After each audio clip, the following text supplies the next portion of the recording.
Hello दोस्तों, स्वागत है आपका GSIQ एजुकेशन के इस यूट्यूब चैनल पे। जैसा कि आप लोगों को पता है कि ये घटना चक्र का जीव विज्ञान का सीरीज चल रहा है। तो पिछले हम लोगों ने पिछले वीडियो में दो तीन चैप्टर को हम लोगों ने कवर किया है, ठीक है। और इस वीडियो में हम लोग पढ़ेंगे जीव विज्ञान की एक बहुत ही महत्वपूर्ण चैप्टर है वर्गीकी, यानी कि क्लासिफिकेशंस, ठीक है। तो अगर आप लोगों ने पिछला वीडियो नहीं देखा है तो आप लोग पिछला वीडियो को देख सकते हैं और फिर आप लोग इसको भी देखिए। और अगर आप इस चैनल पे नए हैं तो इसको सब्सक्राइब कर लीजिए, क्योंकि यहाँ पे बहुत सारे ऐसे सीरीज को चलाया जा रहा है। और फिर से यहाँ पे मेंस राइटिंग का भी एक सीरीज चल रहा है, जिसमें डेली एक प्रश्न पे रोज एनालिसिस किया जाता है, और ताकि आप लोग एग्ज़ाम में अच्छा स्कोर कर पाएँ, क्योंकि मेंस का एग्ज़ाम में भी अच्छा से लिख पाएँ, ठीक है।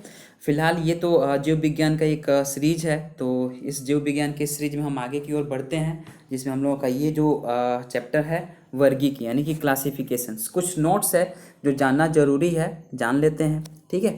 तो यहाँ जीव विज्ञान की वह शाखा, ठीक है। वर्गीकी क्या है? तो वर्गीकी को बोलेंगे जीव विज्ञान की वह शाखा जिसके अंतर्गत जीव जातियों में उनकी समानताओं एवं असमानताओं के आधार पर छोटे बड़े समूहों में बांटा जाता है। वर्गीकरण विज्ञान या वर्गीकी, जिसको टेक्सोनॉमी कहते हैं, टेक्सोनॉमी कहते हैं, ठीक है। कैरोलोस लिनियस ने जो जीव जातियों के नामकरण हेतु द्विपद नामकरण यानी कि बायनोमियल नोमेनक्लेचर की एक पद्धति बनाई है। उन्हें आधुनिक वर्गीकरण का पिता, फादर ऑफ मॉडर्न टेक्सोनॉमी कहते हैं, ठीक है।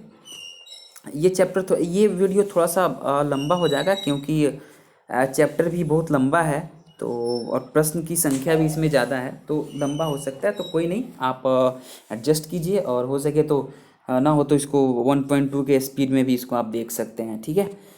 जीवों के वर्गीकरण के संबंध में विभिन्न वैज्ञानिकों ने अपने मत दिए, किंतु वर्तमान में जो व्हिटेकर 1969 में 5 जगत प्रणाली यानी कि 5 किंगडम सिस्टम को मान्यता दी गई है। इन्होंने समस्त जीवों को 5 जगत यानी कि 5 जगत में बांटा। 1 में मोनेरा, 2 में प्रोटिस्टा, 3 में कवक, 4 में पादप और 5 में जंतु में विभाजित किया है, ठीक है। तो अब देखेंगे बारी बारी से कि मोनेरा जगत में क्या होता है और मोनेरा जगत कहते किसको हैं, ठीक है। तो मोनेरा जगत के अंतर्गत एक की कोशिकीय प्रोकैरियोटिक जीवों को रखा जा गया है। इसमें माइकोप्लाज्मा, जीवाणु, साइनोबैक्टीरिया आदि जीवों को शामिल किया गया है। माइकोप्लाज्मा जो होता है वो स्वतंत्र जीवन यापन करने वाले सूक्ष्मतम जीव हैं, अर्थात ये स्वयं विकास व प्रजनन करने में समर्थ सबसे छोटे जीव होते हैं, ठीक है। साइनोबैक्टीरिया को नील हरित शैवाल भी कहते हैं, यानी कि नील हरित शैवाल का एक और नाम है जिसको साइनोबैक्टीरिया के नाम से जाना जाता है, ठीक है। जीवाणु जो होते हैं, जीवाणु जैसे ये सभी सारे मोनेरा के ही अंतर्गत आएंगे, ठीक है। तो जीवाणु जो होते हैं, जीवाणु सरल, अति सूक्ष्म तथा एक कोशिकीय आद्य जीव हैं। इन्हें मोनेरा जगत में रखा गया है, ठीक है।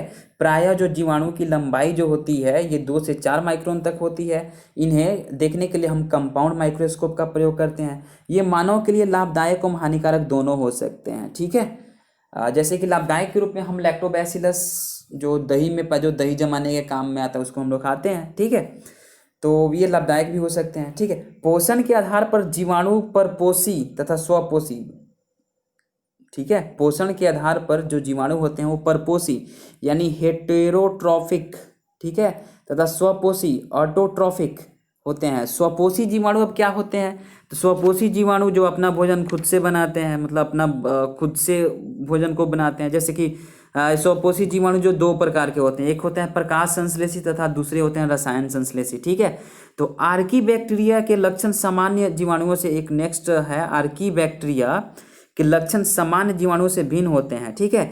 इसके मिथेनोजेंस, ठीक है, मिथेनोजेंस समूह अवावयवी होते हैं तथा ये दलदल वाले स्थानों पर पशुओं के रुमेन में पाए जाते हैं, ठीक है। इनका उपयोग मीथेन के उत्पादन में होता है। फलीदार पादपों की जड़ों में मौजूद गांठों यानी कि नोडुल्स जो होता है में पाए जाने वाले जीवाणु राइजोबियम, ठीक है, राइजोबियम सहजीविता यानी कि सिम्बायोसिस को प्रदर्शित करते हैं, ठीक है। नेक्स्ट हम लोगों का जो वर्गीकी में बांटा गया है, ठीक है, पादप, जैसे कि समस्त जीवों को 5 जगत में जो बांटा गया है, ठीक है। तो इसमें नेक्स्ट है हम लोगों का देखते हैं प्रोटिस्टा जगत, ठीक है। तो प्रोटिस्टा जगत किसको बोलेंगे? तो प्रोटिस्टा जगत के अंतर्गत एक कोशीय यानी कि यूकैरियोटिक जीवों का रखा गया है। इसमें अधिकांश शैवाल तथा संघ प्रोटोजोआ के जीव शामिल हैं। शैवाल क्या होते हैं? तो शैवाल या पर्णहरियुक्त यानी क्लोरोसाइलस, ठीक है, संवहन ऊतक रहित नॉन वैस्कुलर थैलोफाइट्स हैं। इसमें वास्तविक जड़ तथा पत्तियों का अभाव होता है। ये प्रकाश संश्लेषण की क्रिया द्वारा भोजन का निर्माण करते हैं, अर्थात स्वपोषी होते हैं यानी कि ऑटोट्रॉफिक होते हैं। ठीक है, शैवाल जो होते हैं ऑटोट्रॉफिक होते हैं। ये अधिकांशतः जलीय होते हैं, जल में ही शैवाल पाया जाता है। शैवालों में उपस्थित वर्ण को यानी जो पिगमेंट्स होते हैं के आधार पर इन्हें 3 वर्गों में बांटा गया। अब शैवालों को 3 वर्गों में बांटा गया है।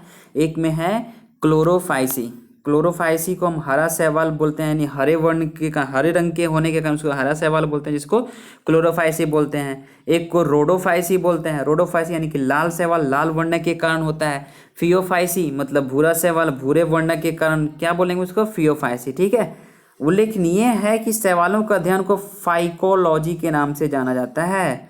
शैवालों के अध्ययन को फाइकोलॉजी के नाम से जाना जाता है। ध्यातव्य है कि कुछ शैवालों को पादप जगत के अंतर्गत शामिल किया गया है। नेक्स्ट देखेंगे,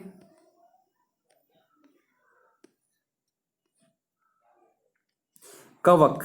ठीक है, जो कवक जो होता है, कवक पर्णहरिम रहित संवहन ऊतक रहित थैलोफाइट्स हैं। ठीक है, ये परपोषी यानी कि हेटेरोट्रॉफिक होते हैं। इनकी कोशिका भित्ति काइटिन की बनी होती है। इनकी जो कोशिका भित्ति होती है काइटिन की बनी होती है, यानी कि कवक की जो कोशिका भित्ति काइटिन की बनी होती है। कवक का अध्ययन माइकोलॉजी कहलाता है। कवक की अध्ययन को हम लोग माइकोलॉजी के नाम से जानते हैं।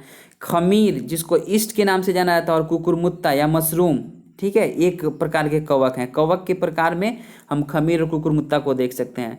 खमीर जो होता है एस्कोमाइसिटीज कुल का, जबकि खमीर जो होता है एस्कोमाइसिटीज कुल का होता है, जबकि मशरूम जो होता है बेस्डियोमाइसिटीज का होता है। ठीक है, बेस्डियोमाइसिटीज कुल का होता है। कवक मूल जो होता है, कवक मूल जो कवकों तथा उच्चतर पादपों की जड़ों के मध्य सहजीवी साहचर्य यानी कि सिम्बायोटिक एसोसिएशन को प्रदर्शित करता है। ठीक है, लाइकेन जो होता है, लाइकेन मिश्रित जीव है। लाइकेन मिश्रित जीव है जो कवक एवं शैवाल के साहचर्य से बना होता है। नेक्स्ट देखेंगे वर्गीकरण में हम पादप जगत का भी है। तो पादप जगत के अंतर्गत सभी बहुकोशिकीय प्रकाश संश्लेषी उत्पादक एवं स्वपोषी जीवों को शामिल किया गया है। उत्पादक क्या होता है? तो उत्पादक जो होते हैं वो स्वजीवी होते हैं। उत्पादक यानी कि प्रोड्यूसर जो होते हैं स्वजीवी होते हैं, जो कि अपना भोजन स्वयं बनाते हैं। हरे पौधे प्रकाश संश्लेषण के द्वारा भोजन का निर्माण करते हैं, अतः इन्हें उत्पादक कहते हैं। घटपर्णिया या नेफेंथिस का पौधा प्रकाश संश्लेषण की क्रिया द्वारा अपना भोजन बनाने में सक्षम होता है। ये कीटभक्षी होते हैं। घटपर्णी जो होता है कीटभक्षी होता है। यह प्रायः ऐसी मृदा में उगते हैं जहाँ नाइट्रोजन की कमी होती है। नाइट्रोजन की कमी को पूरा करने के लिए कीटों को अपना आहार बनाते हैं। ठीक है, उपभोक्ता क्या होते हैं? तो उपभोक्ता जो होते हैं यानी कि कंज्यूमर परोपजीवी होते हैं, यानी कि दूसरे किसी पे आश्रित होते हैं, अर्थात वे दूसरे जीवों से अपना भोज्य पदार्थ को ग्रहण करते हैं। ठीक है, तृणभक्षी या शाकाहारी यानी कि हर्बाइवरस जंतु प्राथमिक उपभोक्ता यानी कि प्राइमरी कंज्यूमर होते हैं। प्राथमिक उपभोक्ता को भोज्य पदार्थ के रूप में ग्रहण करने वाले जंतु गौण उपभोक्ता यानी सेकेंडरी कंज्यूमर कहलाते हैं। विबंधक या अपघटक जो होते हैं, जिसको डिकम्पोजर मृतोपजीवी होते हैं। ठीक है, मतलब कि जो अपना भोज्य पदार्थ मृत जीवों से ग्रहण करते हैं, यानी कि कोई एक चीज अगर मर जाता है तो उसको सड़ता है। तो क्यों सड़ता है? तो अपघटन के कारण सड़ता है। ठीक है, डिकम्पोजिशन के कारण सड़ता है। तो उसको जो सड़ाने में जो सहयोगी होते हैं उसको मृतोपजीवी कहते हैं, यानी कि वो अपना भोजन उसी पे आश्रित होता है। उनका जो भोज्य पदार्थ जो है वो मृत जीवों से ग्रहण करते हैं। ठीक है, मरुस्थलीय या मरुद्भिद पौधों के अंतर्गत कैक्टस, मदार जिसको क्लोरोट्रोपिस बोला जाता है, ब्रायोफिलम, घिक्वार जिसको एलोव बोला जाता है, इत्यादि पौधे आते हैं जो कि शुष्क वातावरण के प्रति अनुकूलित होती है। यानी कि जो मरुस्थल ये सब में होता है वो गर्मी की जो मतलब गर्मी के गर्म स्थानों पे जो पाए जाते हैं उसको मरुस्थलीय या मरुद्भिद पौधे बोला जाता है। ठीक है, और ये उसके अनुकूलित होते हैं। मरुद्भिद पौधों की जड़ें प्रायः लंबी होती जाती है, जबकि तने छोटे, रूपांतरित, कभी कभी भूमिगत भी होते हैं। ठीक है, इनकी बाह्य त्वचा मोटी, उपचर्म क्यूटिकल की परत से ढकी रहती है तथा पत्तियां कांटों से परिवर्तित हो जाती है। इनके कुछ भाग जल संचय हेतु अधिक मांसल यानी कि फ्लैशी हो जाते हैं। फ्रिएटोफाइट्स मरुस्थल में पाए जाने वाले पौधे होते हैं। इनकी जड़ें प्रायः 25 से 30 मीटर लंबी होकर के भूमिगत जल सतह तक पहुंच जाती है। नेक्स्ट देखेंगे हाइड्रोफाइट्स या जलोदभिद पौधे बहुत अधिक जल वाले स्थान पर पाए जाते हैं। ठीक है, हाइड्रो नाम ही इस हाइड्रो से ही पता चल रहा है कि जल से संबंधित है। ठीक है, इनमें बड़े बड़े अंतरकोशीय स्थान होते हैं जो वायु से भरे होते हैं तथा पौधों के तैरने में सहायक होते हैं। लवण मृदोदभिद यानी कि हैलोफाइट्स उन पौधों को कहते हैं जो उच्च लवण युक्त जल में उत्पन्न होते हैं। अधिपादप यानी एपीफाइट्स वे पौधे हैं जो दूसरे जीवित पौधों पर यांत्रिक अवलंब के लिए लगे रहते हैं, न कि पोषण हेतु। उदाहरण आर्किड इत्यादि। ठीक है, तो नेक्स्ट है जीवन चक्र की दृष्टि से पौधे का सबसे महत्वपूर्ण भाग पुष्प है। यह पौधे के प्रजनन में सहायक होता है। अदरक प्रकंद का, आलू स्तंभ कंद का, अदरक जो होता है वो प्रकंद का होता है, लहसुन सल्क कंद का तथा सूरन या जीमी कंद जो होता है घन कंद का उदाहरण है। शकर कंद जो होता है कॉनवोलुलेसी का कुल का पौधा होता है। शकरकंद जो होता है कॉनवोलुलेसी कुल का पौधा होता है। इसको खाने योग्य भाग रूपांतरित जड़ है, मतलब हम लोग शकरकंद का जड़ खाते हैं। गन्ना आलू एवं अदरक तने के रूपांतरण है। गन्ना आलू एवं अदरक जो होता है वो तना का रूपांतरण है, अर्थात इनका संग्रह अंग तना है। ठीक है, सलजम गाजर एवं शकरकंद जड़ों के रूपांतरण है, अर्थात इनका संग्रह अंग जड़ है। मटर जो होता है मटर वो लेग्यूमिनेसी कुल का द्विबीजपत्री यानी डाइकोटाइलेडोनस। ठीक है, डाइकोटाइलेडोनस होता है। शाकीय तथा एक वर्षीय पौधा है। इसमें सहारे के प्रतान पाए जाते हैं। ठीक है, गन्ना ग्रेमिनी या पोएसी कुल के अंतर्गत आता है। गन्ना ग्रेमिनी या पोएसी कुल के अंतर्गत आता है, जिसका तना काट यानी कि स्टेम कटिंग आमतौर से कायिक प्रवर्धन के लिए प्रयुक्त किया जाता है। इसका तना ठोस एवं संबंधित होता है, जिसमें पर्व यानी कि नोड्स तथा पर्व संधियां यानी कि इंटरनोड्स पाई जाती है।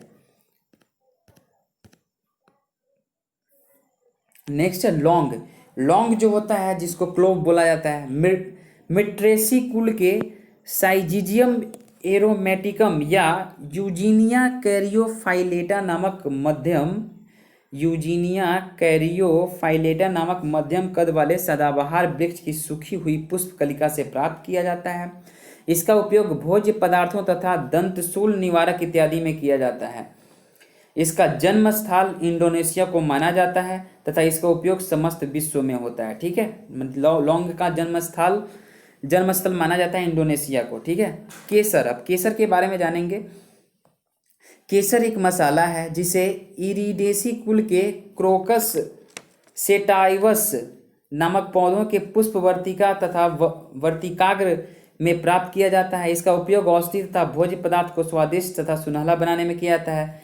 केसर में सेफ्रानोल एवं पिक्रोसिन नामक रसायन पाया जाता है। भिंडी के पौधे का वनस्पति नाम एबेल मोस्कस एस्कुलेंटस है। इसका फल कैप्सूल प्रकार का होता है, जिसका संपूर्ण भाग खाया जाता है। ठीक है, नेक्स्ट हल्दी के पौधे का खाने योग्य भाग प्रकंद यानी कि रिजोम है, जो कि एक भूमिगत रूपांतरित तने का प्रकार है। इसका वनस्पतिक नाम कुरकुमा है। ठीक है, नेक्स्ट देखेंगे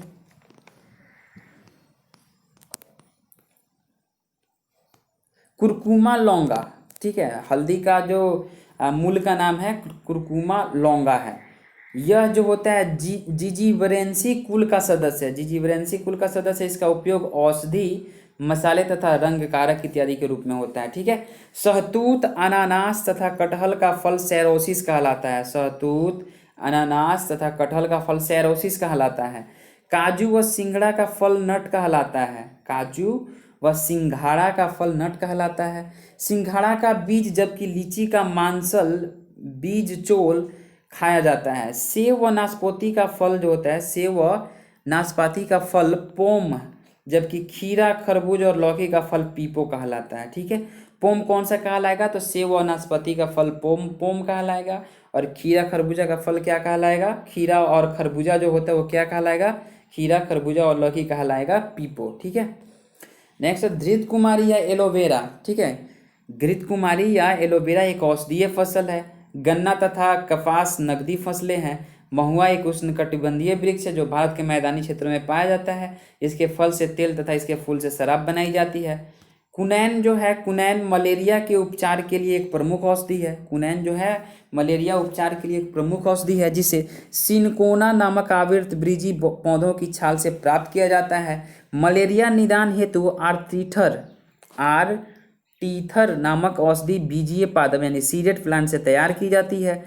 एट्रेविन, क्लोरोक्विन इत्यादि औषधियां भी मलेरिया निदान हेतु प्रयुक्त की जाती है।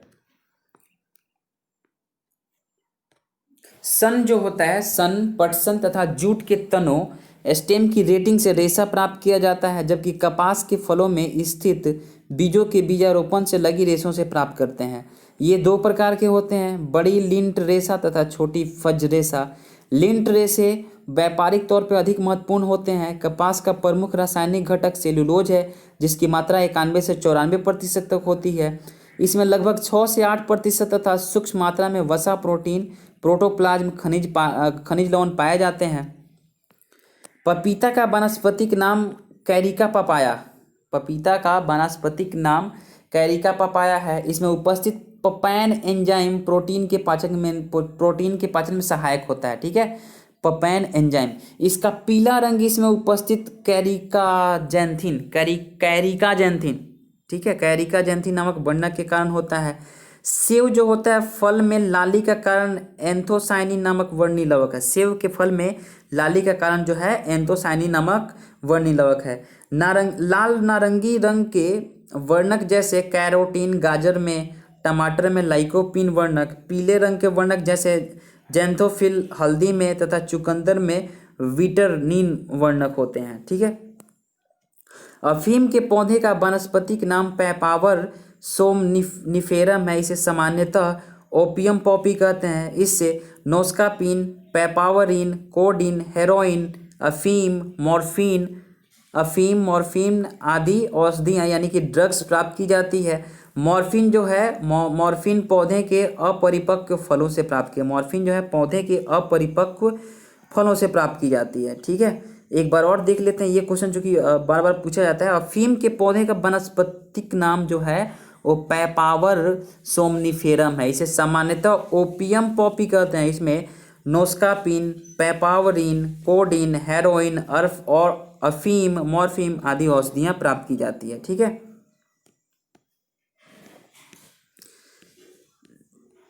नेक्स्ट है लहसुन तथा प्याज की अभिलाक्षणिक जो गंध का कारण जो होता है उसमें वो सल्फर यौगिक के कारण लहसुन और प्याज का जो गंध होता है वो सल्फर यौगिक के कारण होता है। प्याज के छिलके उतारने पर आंसू आने का कारण प्याज से निष्कासित सल्फेनिक अम्ल है। प्याज से सल्फेनिक अम्ल निकलता है जिसकी वजह से आंख में आंसू आता है। मिर्च का जो तीक्ष्ण या तीखा स्वाद जो होता है उपस्थित कैप्सेइन नामक पदार्थ के कारण होता है। इसका रासायनिक सूत्र होता है C18H27NO3 है। ठीक है, वनस्पति विज्ञान में किसी प्ररोह यानी कि इम्ब्रोयनिक सूट को कली या कलिका कहते हैं। यह किसी पत्ती के कक्ष यानी एक्सिल पर या तने के अंतिम छोर पर उत्पन्न होती है। कॉर्क जो होता है, कॉर्क या ओक नामक वृक्ष की छाल से प्राप्त किया जाता है। ठीक है, जिसका वानस्पतिक नाम क्वेकर्स सुबर है। इस पौधे में उपस्थित स्थल भूमध्य सागरीय क्षेत्र यानी कि मेडिटेरेनियन रीजन है। ठीक है, नेक्स्ट देखेंगे जंतु पादप। ठीक है, तो जंतु पादप में देखेंगे कि जंतु जगत के अंतर्गत समस्त कशेरुकी तथा अकशेरुकी जीवों को शामिल किया गया है। जीव वैज्ञानिकों के अनुसार जीव जगत में सबसे अधिक संख्या कीटों की है यानी इंसेक्ट्स की है। ठीक है, कीट जो होता है वो अर्थोपोडा संघ के अंतर्गत आते हैं। कुल ज्ञात जंतु जातियों लगभग 15 लाख में से 60% लगभग 9 लाख अर्थोपोडा संघ के हैं। पादप जातियों की संख्या लगभग 4 लाख है। पादप जातियों की संख्या जो है लगभग 4 लाख है। प्रायः सभी एक कोशिकीय जीवों में अलैंगिक विधि द्वारा जनन होता है। अमीबा एक कोशिकीय प्रोटोजोआ जंतु है जो कि प्रायः दुखंडन विधि द्वारा जनन करता है। नीचे ये जो आकृति दिया गया है, इस आकृति के द्वारा जो व्हिटेकर जो थे उनके 5 जगत प्रणाली के अनुसार जीवों का वर्गीकरण किया गया है। ठीक है, जैसे कि मोनेरा, प्रोटिस्टा, कवक, पादप जंतु। ठीक है, तो ये एक बार रिकॉल कर लेते हैं। जैसे मोनेरा के अंतर्गत जो होता है तो एक कोशिकीय प्रोकैरियोटिक जीव आता है जिसमें माइकोप्लाज्मा या जीवाणु होते हैं। ठीक है, प्रोटिस्टा के अंतर्गत जो भी जीवाणु होते हैं जो यूकैरियोटिक जीव अधिकांशतः यानी कि एक कोशिकीय होते हैं। अधिकांश इसमें शैवाल और प्रोटोजोआ का संघ पाया जाता है। ठीक है, तीसरा में था कवक। तो कवक यूकैरियोटिक अधिकांश बहुकोशिकीय होते हैं जो यीस्ट, मशरूम इत्यादि इसका मतलब एग्जाम्पल है। ठीक है, पादप जो है तो पादप वर्ग में हम देखेंगे स्वपोषी उत्पादक होते हैं। ठीक है, तो इसका मतलब इसका एग्जाम्पल ब्रायोफाइटा, टेरिडोफाइटा, अनावृत बीजी पादप या आवृत बीजी पादप। ठीक है, जंतु जगत में देखेंगे जंतु वर्ग में तो सभी उपभोक्ता जीव। ठीक है, सभी उपभोक्ता जीव जैसे कशेरुकी में हो गया मत्स्य, उभयचर, सरीसृप, पक्षी, स्तनधारी आदि। अकशेरुकी में हो गया पोरीफेरा। ठीक है, coelenterata, platyhelminthes, nematoda, annelida, mollusca, arthropoda, echinodermata संघ के जीव। तो ये जो ये यहाँ पे आप लोगों ने एक देखा कि व्हिटेकर के 5 जगत प्रणाली के अनुसार जीवों का जो वर्गीकरण किस तरह से किया गया है। ठीक है, नेक्स्ट देखते हैं। नेक्स्ट पॉइंट है कि केकड़ा जो होता है, केकड़ा वो मैल्कोस्ट्रेका वर्ग। ठीक है, केकड़ा मैल्कोस्ट्रेका वर्ग, जबकि बरूथी, बिच्छू तथा मकड़ी जो होता है एरिक्निडा वर्ग से संबंधित आर्थ्रोपोडा संघ के अकशेरुकी जीव हैं। एक बार और फिर से, केकड़ा जो होता है वो मैल्कोस्ट्रेका वर्ग का होता है, जबकि बरूथी, बिच्छी तथा मकड़ी जो होती है वो इरेक्निडा वर्ग से संबंधित आर्थ्रोपोडा के संघ के अकशेरुकी जंतु हैं। टिक्स जो होता है, टिक तथा माइट जो होता है वास्तव में मकड़ी वंशी होते हैं जो कि एरेनीगण यानी कि ऑर्डर एरेनी के अंतर्गत आते हैं। इनके उपांग संधि युक्त तथा शरीर द्विपार्श्वीय एवं त्रिस्तरीय होते हैं। कीट वर्ग जो होता है क्लास इंसेक्टा के अंतर्गत आने वाले जंतुओं में 6 यानी कि 3 जोड़ी पैर पाए जाते हैं। ठीक है, कीट वर्ग के अंतर्गत आने वाले जंतुओं में 3 जोड़ी पैर पाए जाते हैं। जुगनू या खदोत कीटों का एक परिवार है। जुगनू या खदोत कीटों का एक परिवार है। इसमें चमक ल्यूसीफरेज नामक एंजाइम के कारण होती है। मादा मच्छर के मुख से उपांग पक्षियों एवं स्तनियों की त्वचा में चुभकर रक्त चूसने के लिए उपयोजित होते हैं, जबकि जो नर मच्छर के फल और फूलों का रस चूसने के लिए जबकि नर मच्छर में क्या होता है, फल और फूलों का रस चूसने के लिए होता है। ठीक है, कीटों में ट्रैकी द्वारा श्वसन हेतु वातक यंत्र यानी कि ट्रैकल सिस्टम तथा उत्सर्जन मैलपीघी नलिकाओं के द्वारा होता है। मैलपीघी नलिकाओं के द्वारा उत्सर्जन होता है कीटों में, और जो ट्रैकी के द्वारा वो क्या होते हैं, वातक तंत्र के द्वारा वो अपना मतलब सांस लेते हैं। ठीक है, रेशम कीट से रेशम की प्राप्ति होती है। रेशम कीट शहतूत के पत्तों पर पनपता है। लाख जो होता है वो कैरिया लैका एवं लैसिफर लैका नामक कीट द्वारा प्राप्त होता है। मधुमक्खियां सामाजिक कीट हैं जो फूलों से मकरंद इकट्ठा कर शहद का निर्माण करती हैं।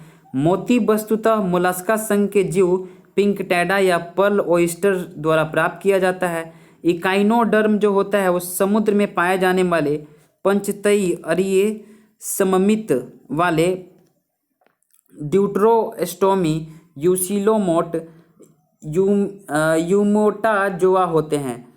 इनके शिशु प्रावस्था में शरीर की सममिति द्विपार्श्वीय होती है यानी कि बाइलेटरल होती है। इकाइनोडर्म प्रायः अंडज होते हैं, किंतु कुछ पिंडज या सजीव प्रजक यानी कि विविवेरस होते हैं।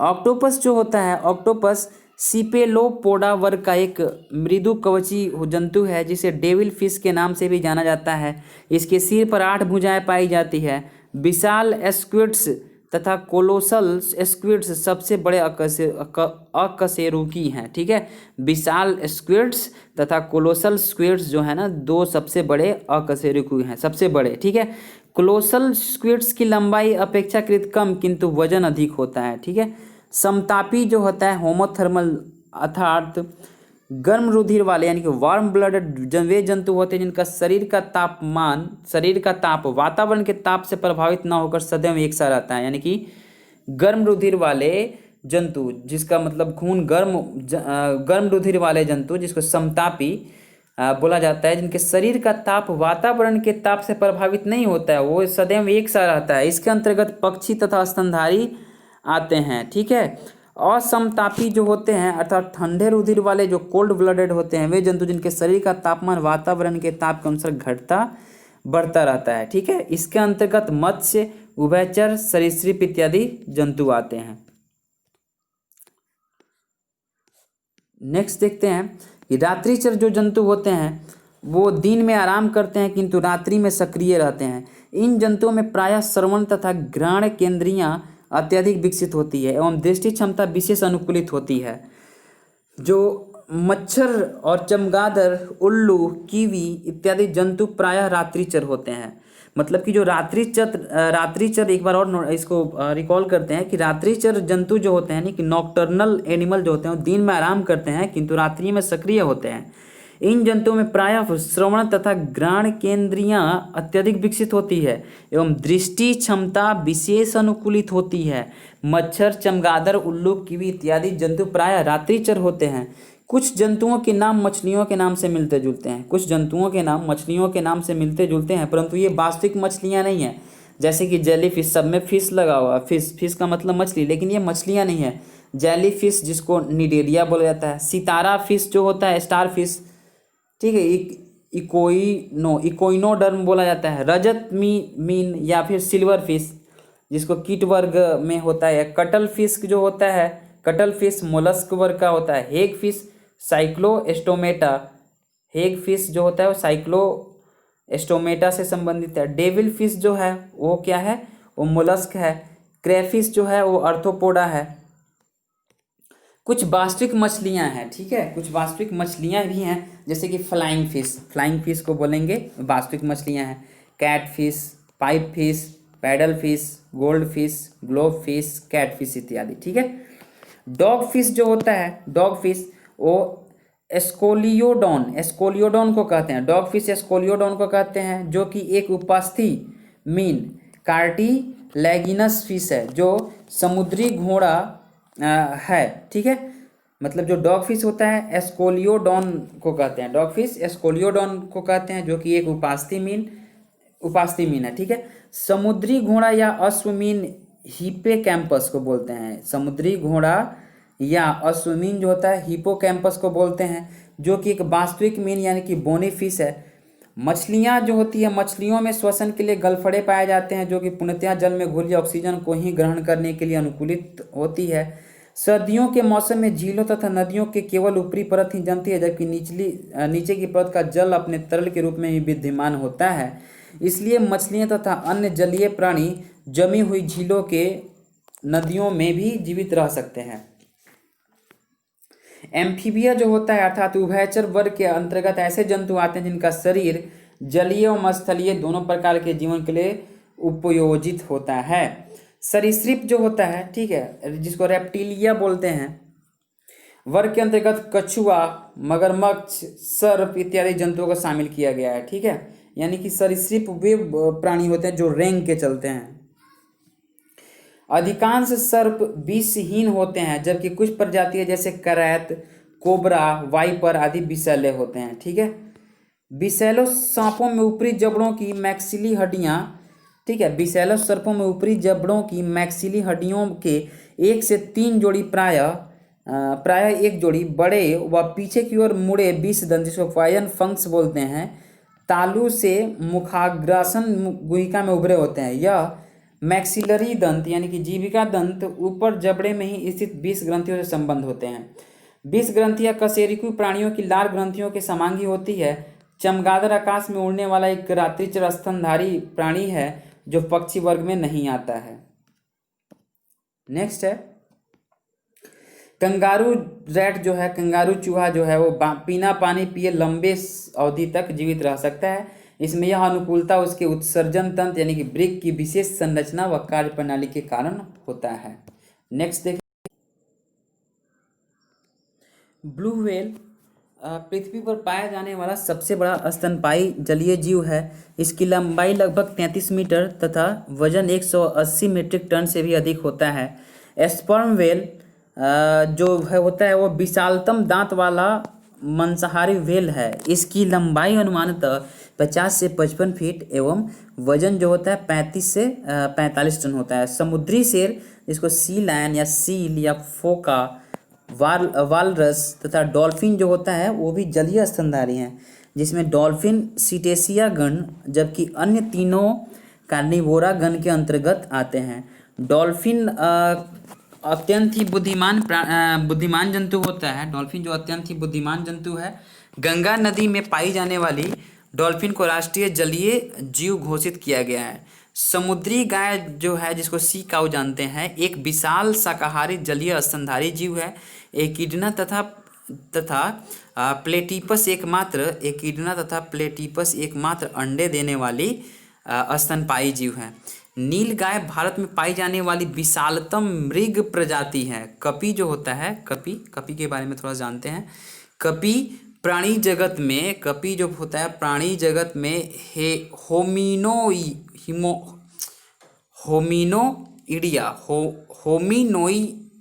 होमिनोइडिया महापरिवार, थोड़ा सा ये टफ वर्ड है।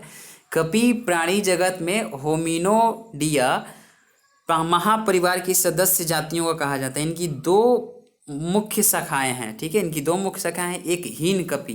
तो हीन कपी में कौन से आएंगे, तो ये छोटे आकार के कपी होते हैं जैसे कि गिब्बन, ठीक है। और एक होता है महाकपी, ये बड़े आकार के मानवनुमा कपी होते हैं जैसे कि चिंपैंजी हो गए, गोरिल्ला हो गए, ओरंगुटान तथा मनुष्य, ठीक है। लंगूर जो होता है कपी वर्ग में नहीं बल्कि वानर वर्ग में शामिल होता है, ठीक है। वर्तमान मानव जिसे होमो सैपियंस एस्पेनिस बोला जो होता है वो बुद्धि में सर्वोच्च जंतु है, ठीक है।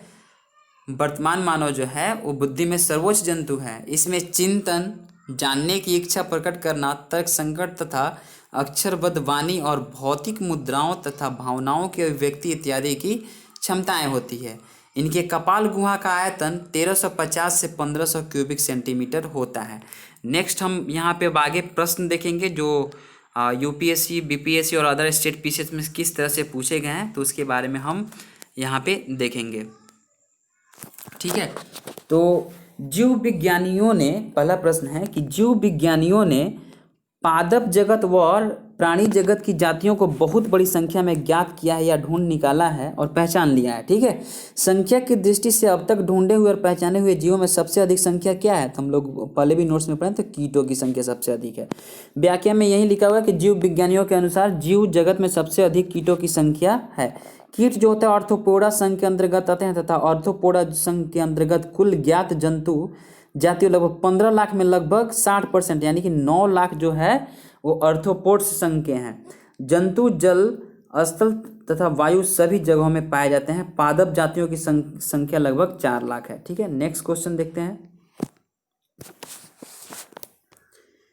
यहाँ पे इस प्रश्न में कथन और कारण दिया हुआ, कथन और कारण वाला प्रश्न है कि अमीबा जो है वो विभंजन द्वारा जनन करता है और कारण में है कि सभी एक कोशिकीय जो जीव होते हैं, सभी एक कोशिकीय जीव अलैंगिक विधियों से जनन करते हैं, ठीक है। तो इसका आंसर है कि ए, इसका आंसर है ए, मतलब कि कथन ए और आर दोनों सही है और तथा कथन मतलब जो कथन कारण जो है वो कथन का सही विश्लेषण करता है, ठीक है, सही स्पष्टीकरण करता है। जैसे कि अमीबा जो होता है एक प्रोटोजोआ, एक कोशिकीय जंतु है जो कि प्रायः द्विखंडन विधि द्वारा जनन करता है। प्रायः सभी एक कोशिकीय जीव अलैंगिक विधि द्वारा जनन करते हैं, ठीक है। नेक्स्ट क्वेश्चन है, गर्म रुधिर वाले जंतु वे होते हैं जो अपने शरीर के तापक्रम को वातावरण में तापक्रम से नीचे रखते हैं। वातावरण के तापक्रम से ऊंचा रखते हैं, हमेशा एक सा बनाए रखते हैं, वातावरण के तापक्रम को बराबर रखते हैं। तो इसका आंसर होगा सी, हमेशा एक सा बनाए रखते हैं। ठीक है, जैसे कि समतापी जो होते हैं यानी होमोथर्मल होते हैं, अर्थात गर्म रुधिर वाले वार्म ब्लडेड वे जंतु होते हैं जिनके शरीर का ताप वातावरण के ताप से प्रभावित नहीं होता है और न होकर एक सदैव एक जैसा ही रहता है। इसके अंतर्गत पक्षी, स्तनधारी आते हैं, जबकि असमतापी के अंतर्गत मत्स्य, उभयचर, सरीसृप इत्यादि जंतु आते हैं जिनके शरीर का ताप वातावरण के ताप के अनुसार घटता बढ़ता रहता है। निम्नलिखित में से कौन सा कथन सही नहीं है? ठीक है, तो ए में है सभी इकाइनोडर्म सजीव परजक होते हैं, गोल कृमि में कोई परिसंचरण तंत्र नहीं होता है, अस्थिल मछलियों में वाताशय आमतौर से विद्यमान होता है, उपास्थि सम मछलियों में निषेचन जो होता है वो आंतरिक होता है। तो इसमें से कौन सा सही है, कौन सा सही नहीं है? तो इसका ऑप्शन होगा ए, यानी कि सभी इकाइनोडर्म सजीव परजक होते हैं। जैसे इकाइनोडर्म जो होता है वो जो होता है वो समुद्र में पाया जाने वाला पंचतीय अरीय सममिति यानी कि पेंटामेरिसस रेडिकल सिमेट्री वाले ड्यूटरोस्टोमी यूसिलोमेट यूमेटाजोआ होते हैं जिनकी डिंभक प्रावस्था में शरीर की सममिति द्विपार्श्वीय यानी कि बाइलेटरल होती है तथा सभी इकाइनोडर्म सजीव प्रजक विविपोरस नहीं होते हैं। इस प्रकार विकल्प ए का जो है वो कथन सही नहीं है, जबकि बाकी जो है ये बी सी डी जो है वो सही है। नेक्स्ट क्वेश्चन देखते हैं, निम्नलिखित में कौन मछली नहीं है? ठीक है, निम्नलिखित में इसमें कौन मछली नहीं है? स्टार फिश, साफ fish, five fish, guitar fish. ठीक है, इसमें से कौन सा मछली नहीं? तो स्टार फिश मछली का प्रजाति नहीं है। ठीक है, कुछ समुद्री जंतुओं के नाम मछलियों के नाम से मिलते जुलते हैं परंतु ये मछलियां नहीं है, जैसे कि jelly fish, star fish, silver fish, cattle fish, hag fish, razor fish, cry fish. ठीक है, ये जो समुद्री जंतु हैं लेकिन ये मछलियों के नाम नहीं है, मछलियों के नाम जैसे हैं लेकिन है नहीं। ठीक है, निम्नलिखित में कौन एक वास्तविक मीन मतलब मछली है? ठीक है, वास्तविक मछली इसमें कौन है? रजत मीन, crayfish, jellyfish, cat fish. तो इसमें कैट फिश जो है वो मछली है। ठीक है, जैसे रजत मीन सिल्वर फिश जो है एक छोटा सा पंखहीन कीट है। ठीक है, पंखहीन यानी कि बिना पंख का एक कीट है। क्रे फिश जो है एक कड़े खोल वाला जानवर है। जेली फिश जो है कशेरुकी जंतु नहीं है तथा यह मछली की श्रेणी में नहीं आता है।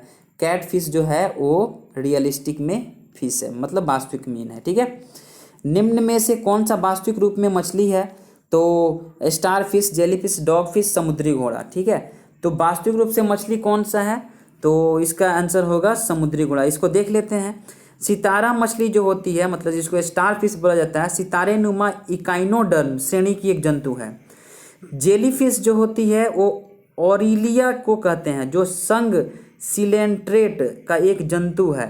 डॉग फिश जो है एस्कोलियोडॉन को कहते हैं जो कि एक उपास्थि मीन है। समुद्री घोड़ा जो होता है एक या अश्वमीन जिसको बोला जाता है या हिपोकैम्पस, ये दोनों जो होते हैं हिपोकैम्पस को कहते हैं। समुद्री घोड़ा को हिपोकैम्पस कहते हैं जो कि एक अस्थिल वास्तविक मीन होती है यानी कि वास्तविक मछली होती है। ठीक है, नेक्स्ट है निम्नलिखित में से कौन एक मछली है? तो इसमें होगा समुद्री घोड़ा। समुद्री घोड़ा एक मछली है। नेक्स्ट है सबसे बड़ा स्तनपायी कौन सा है? तो सबसे बड़ा स्तनपायी व्हेल मछली है। ठीक है, नेक्स्ट क्वेश्चन देखते हैं। इसका व्याख्या थोड़ा सा देख लेते हैं कि ब्लू व्हेल पृथ्वी पर पाया जाने वाला सबसे बड़ा स्तनपायी जीव है। इसकी लंबाई 33 मीटर से अधिक तथा वजन जो होता है वो 180 मीट्रिक टन से भी अधिक हो सकता है। ठीक है, नेक्स्ट क्वेश्चन है कि व्हेल निम्न वर्गों में से किस वर्ग का प्राणी है? तो व्हेल जो है वो स्तनपायी वर्ग का प्राणी है। नेक्स्ट क्वेश्चन देखते हैं, निम्न में से कौन सा स्तनपायी है? निम्न में से स्तनपायी शार्क, स्क्विड, ऑक्टोपस, व्हेल। तो इसमें से व्हेल जो है वो स्तनपायी है। नेक्स्ट क्वेश्चन है कि निम्न प्रजातियों में से कौन सी दांत वाली व्हेलों में विशालतम है? ठीक है, तो इसका आंसर होगा स्पर्म व्हेल। स्पर्म व्हेल जो होता है यानी कि सी। तो स्पर्म व्हेल जो होता है वो विशालतम दांत वाली व्हेल है जो पूर्ण वयस्क नर स्पर्म व्हेल 50 से 55 फीट लंबी और 35 से 45 टन वजनी होती है। निम्नलिखित में से कौन अंडे देता है और सीधे बच्चे नहीं देता है? तो एकिडना, ठीक है, इसका आंसर होगा एकिडना। एकिडना एवं प्लेटिपस नामक एकमात्र अंडे देने वाली स्तनपायी जीव हैं, ठीक है। उड़ने वाला स्तनपायी कौन है? तो उड़ने वाला स्तनपायी कौन है? तो चमगादड़ है, ठीक है। नेक्स्ट है, नेक्स्ट क्वेश्चन को देखते हैं। यहाँ पे इसका विश्लेषण भी दिया हुआ है कि चमगादड़ आकाश में उड़ने वाले एक स्तनधारी प्राणी है जो पक्षी वर्ग में नहीं आता है। यह पूर्ण रूप से निशाचर प्राणी है। यह एकमात्र ऐसा स्तनधारी है जो उड़ सकता है। इसके अग्रबाहु जो है, आगे का बाह जो है पंख में परिवर्तित हो गए हैं, जो देखने में झिल्ली के समान लगते हैं, ठीक है। त्वचा की यह झिल्ली गर्दन से लेकर हाथ की उंगलियों तथा शरीर के पार्श्व भाग से होती है, पूंछ तक चली जाती है एवं पंख का निर्माण करती है। नेक्स्ट क्वेश्चन है कि निम्नलिखित उड़ने वाले जीवों में कौन सा पक्षी वर्ग में नहीं आता है? तो उसका भी आंसर क्या होगा? चमगादड़ ही होगा, ठीक है। यूपी पीसीएस मेंस 2011 का यह प्रश्न है, ठीक है। नेक्स्ट क्वेश्चन देखते हैं। निम्नलिखित जंतुओं पर विचार कीजिए। तो ये क्या करना है कि जैसे समुद्री गाय दिया है, समुद्री घोड़ा, समुद्री सिंह, निम्नलिखित में कौन सा स्तनधारी है? तो केवल 1 और 3, यानी कि समुद्री गाय और समुद्री जीव जो है स्तनधारी है। समुद्री गाय जो होता है और एक विशाल शाकाहारी समुद्री स्तनधारी है। समुद्री घोड़ा एक प्रकार की कशेरुकी मछली है और समुद्री सिंह भी एक जो होता है समुद्री सिंह, वो क्या है? स्तनधारी है, ठीक है। नेक्स्ट क्वेश्चन है, डॉल्फिन वर्गीकृत किए जाते हैं। डॉल्फिन जो है ए में मत्स्य में, बी में उभयचर में, सी में सरीसृप में, डी में स्तनी में।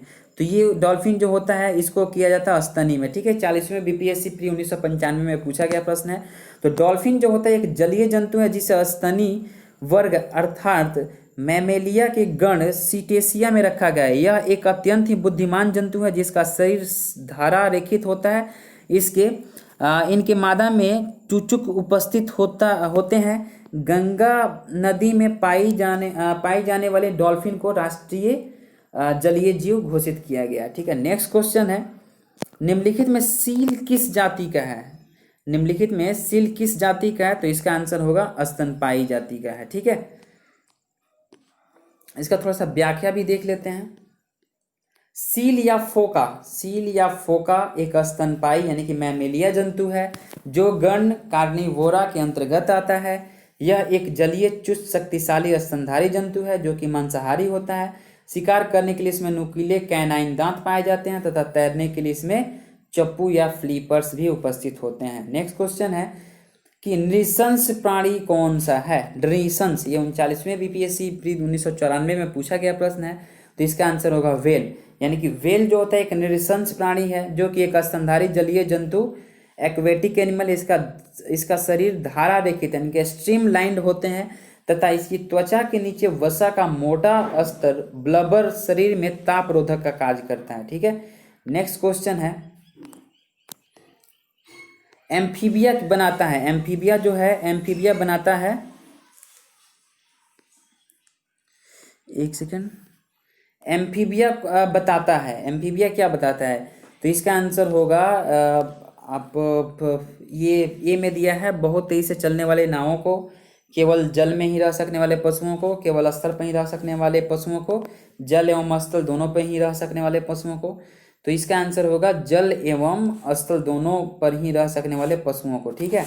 तो एम्फीबिया जो है अर्थात उभयचर वर्ग के अंतर्गत ऐसे जंतु आते हैं जिनका शरीर जलीय एवं स्थलीय दोनों प्रकार के जीवन के लिए उपयोजित होता है। ये जंतु असमतापी होते हैं जिनके शरीर का तापमान वातावरण का जो ताप होता है उनके अनुसार घटता बढ़ता रहता है, जैसे कि मेढक, टोंड इत्यादि।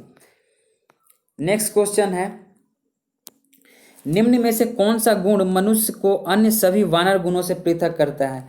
ठीक है, तो जानने की इच्छा प्रकट करना इसका आंसर होगा। यही गुण जो होता है वो मनुष्य को अन्य सभी वानर गुणों से पृथक करता है। जैसे कि बुद्धि में मानव सर्वोच्च जंतु है, सिर्फ इसी जंतु में गूढ़ चिंतन, जानने की इच्छा प्रकट करना, तर्क संगत तथा अक्षरबद्ध वाणी तथा भौतिक मुद्राओं द्वारा भावनाओं की अभिव्यक्ति इत्यादि की क्षमताएं होती है। वर्तमान काल में इसकी कपाल गुहा का आयतन 1450 से 1500 औसतन 1475 क्यूबिक सेंटीमीटर है। नेक्स्ट क्वेश्चन है, निम्नलिखित में कौन सा एक कपी नहीं है, ठीक है। तो कपी नहीं है तो इसका होगा आंसर लंगूर। चूंकि सभी कपी प्राणी जगत में होमियोनोइडिया महापरिवार की सदस्य जानवर जातियों को कहा जाता है। इनकी दो मुख्य शाखाएं हैं, हीन कपी या छोटे आकार के कपी होते हैं जैसे कि गिब्बन, और महाकपी जो होते हैं ये बड़े आकार के मानवनुमा कपी होते हैं जैसे कि चिंपैंजी, गोरिल्ला, मनुष्य और ओरंगुटान। लंगूर जो होता है वो कपी वर्ग में नहीं बल्कि वानर वर्ग में शामिल किया जाता है, ठीक है। नेक्स्ट क्वेश्चन, मानव सदृश लघुत्तम कपी कौन है? मानव सदृश लघुत्तम कपी कौन है? तो ये है गिब्बन, ठीक है।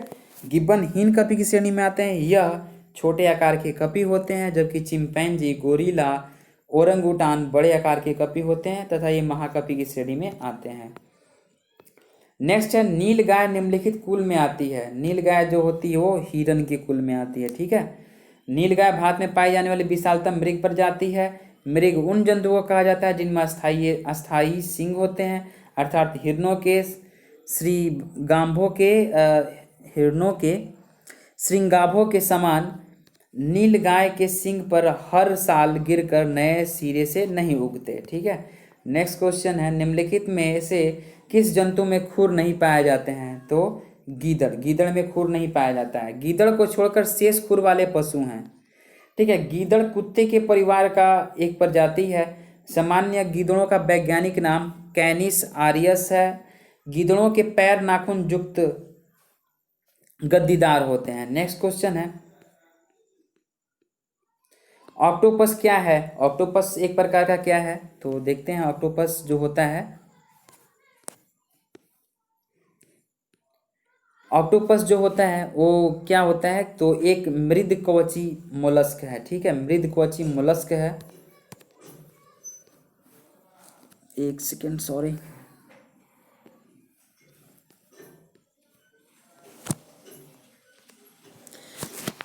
तो ये ऑक्टोपस जो होता है एक मृदकवची मोलस्क है। ये IAS प्री 2003 में पूछा गया प्रश्न है। UPPCS स्पेशल जो मेंस का एग्जाम 2004 में हुआ था उसमें भी ये प्रश्न पूछा गया है। तो ऑक्टोपस जो होता है एक मृदकवची मोलस्क जंतु है जिसे डेविल फिश के नाम से जानते हैं। यह एक सीफेलोपोड मोलस्क है जिसमें 8 मुखीय भुजाएं पाई जाती है। इसके सिर में मुख तथा 2 बड़े नेत्र पाए जाते हैं। इसके अलावा इसकी भुजाओं पर 2 पंक्तियों में चूसक पाए जाते हैं। नेक्स्ट क्वेश्चन है, सबसे बड़ा अकशेरुकी क्या है? सबसे बड़ा अकशेरुकी क्या है? तो स्क्विड है, ठीक है। कोलोसल स्क्विड सबसे बड़ा अकशेरुकी है। यह अधिकतम 12 से 14 मीटर लंबा हो सकता है, ठीक है। नेक्स्ट है, निम्नलिखित में कौन सा एक जीव है जो अन्य 3 जीवों के वर्ग का नहीं है? ठीक है, केकड़ा, बरूथी, बिच्छू, मकड़ी। तो जो केकड़ा जो होता है ये अन्य 3 जो है बिच्छू है, बरूथी और मकड़ी से भिन्न है। यह IAS प्री 2014 में पूछा गया प्रश्न है। केकड़े के वर्ग को हम लोग मैलेका स्ट्रेका बोलते हैं। बरूथी का वर्ग जो होता है एरेनिकडा होता है। बिच्छू का वर्ग एरेनिकडा होता है और मकड़ी का भी वर्ग को हम लोग एरेक्निडा के नाम से जानते हैं, ठीक है। स्पष्ट है कि केकड़ा अन्य 3 जीवों के वर्ग का नहीं है। तो केकड़ा का वर्ग का नाम क्या है? तो मैलको स्ट्रेका, ठीक है। नेक्स्ट क्वेश्चन है कि व्हाइट लेग हॉर्न एक किस्म है। तो व्हाइट लेग हॉर्न जो होता है एक कुक्कुटों की किस्म है, ठीक है। और इसका व्हाइट लेग हॉर्न कुक्कुटों की एक किस्म होती है। नेक्स्ट क्वेश्चन है कि टीक और माइट वास्तव में क्या होते हैं? तो टीक और माइट जो होते हैं वो वास्तव में होते हैं मकड़ी वंशी के होते हैं। नेक्स्ट क्वेश्चन देखेंगे।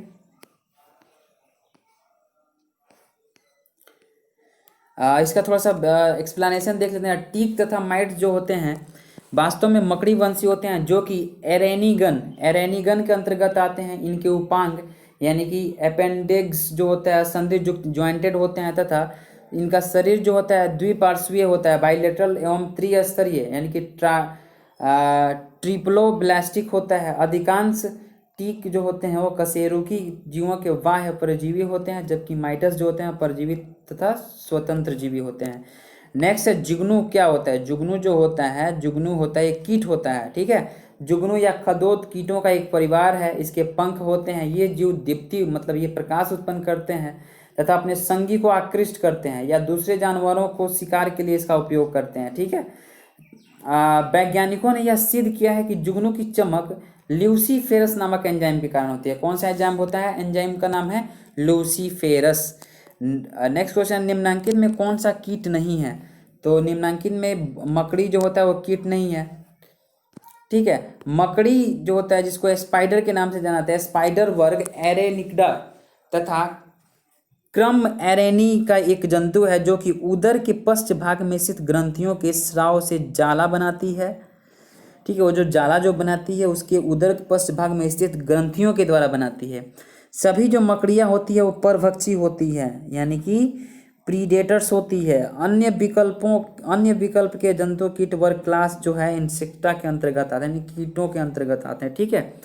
इनमें 3 जोड़ी अर्थात 6 लेग्स पाए जाते हैं, 6 पैर पाए जाते हैं, जो कि सभी कीटों का विशिष्ट गुण है। मकड़ी कीट वर्ग के अंतर्गत नहीं आते क्योंकि इनके 8 पैर पाए जाते हैं। मकड़ी के कितने पैर पाए जाते हैं? तो 8। मकड़ी के कीट से भिन्न होते हैं क्योंकि मकड़ी में पाई जाती है कितनी? तो 8 टांगे, अभी तो बताया 8 टांगे। निम्नलिखित में कौन सा कीट नहीं है? तो इसमें मकड़ी जो होता है वो कीट नहीं होता, बाकी तिलचट्टा, तितली, मच्छर, तितली, तिलचट्टा, मच्छर क्या होता है? ये कीट होते हैं, ठीक है। जब चींटियां काटती हैं तो वे अंतःक्षेपित करती है। ग्लेशियल एसिटिक अम्ल, मेथेनॉल, फॉर्मिक अम्ल, एस्टिएरिक अम्ल, तो ये छोड़ती है फॉर्मिक अम्ल। चींटियां के काटे जाने पर शरीर में फॉर्मिक अम्ल का अंतःक्षेपण होता है, जिसके परिणाम स्वरूप शरीर में दर्द तथा चुनचुनाहट का आभास होता है। फॉर्मिक अम्ल एक कार्बनिक यौगिक है, यानी कि ऑर्गेनिक कंपाउंड है, जो कि कार्बोक्सिलिक श्रेणी का प्रथम सदस्य है, जिनका दैनिक उपयोग जीवाणुनाशी के रूप में रबड़ के व्यवसाय तथा फलों के रस को सुरक्षित रखने में किया जाता है। मकड़ियों द्वारा उत्पादित रेशम कहलाता है, क्या कहलाता है? मकड़ियों द्वारा उत्पादित रेशम कहलाता है गौसमीर रेशम, ठीक है। मतलब मकड़ियों द्वारा उत्पादित रेशम गौसमीर रेशम कहलाता है। निम्नलिखित कथनों पर विचार करना है, ठीक है। तो मतलब कौन कौन से कथन इसमें सही है? एक में दिया है फीता कृमि यानी कि टेप वर्म उभयलिंगी है, गोल कृमि यानी कि राउंड वर्म के अलग अलग लिंग होते हैं, फाइलेरिया जो है वो सूत्र कृमि होते हैं, गिनी क्रीम जो होता है एनेलिड है। इनमें कौन कौन सा सही है? तो इसमें से सही है यानी कि 1, 2 और 3।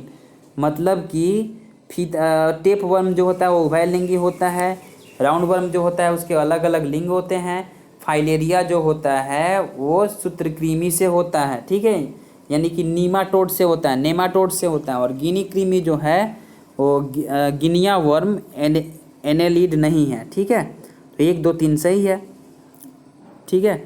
और गिनी कृमि जो है वो एक सूत्रकृमि है, जिसका जंतु वैज्ञानिक ड्रेकनकुलस मेडिनेंसिस है। यह मनुष्य तथा कुछ दूसरे स्तनियों का परजीवी जंतु है, जिसके संक्रमण से शरीर में दमा, उल्टी, खुजलाहट, इयोसिनोफिलिया इत्यादि के एस्नोफिलिया जिसको इयोसिनोफिलिया इत्यादि के लक्षण प्रकट होते हैं। ये सब शरीर में इस परजीवी के विषैले पदार्थ के प्रभाव के कारण उत्पन्न होते हैं। नेक्स्ट क्वेश्चन देखेंगे।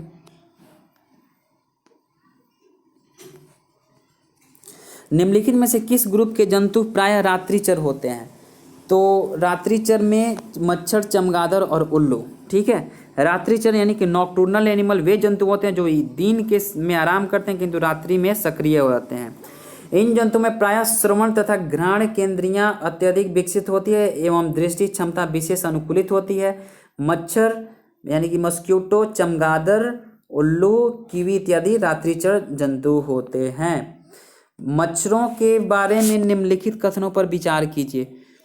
केवल नर रक्त चूसते हैं, केवल मादा रक्त चूसती है, मादा पौधों का रस चूसती है, मादा की अपेक्षा नर के डैने बड़े होते हैं, नर की अपेक्षा मादा के डैने बड़े होते हैं। तो इसका आंसर होगा डी, केवल 2 और 5, यानी कि केवल जो मादा रक्त चूसती है और नर की अपेक्षा मादा के डैने बड़े होते हैं, ठीक है।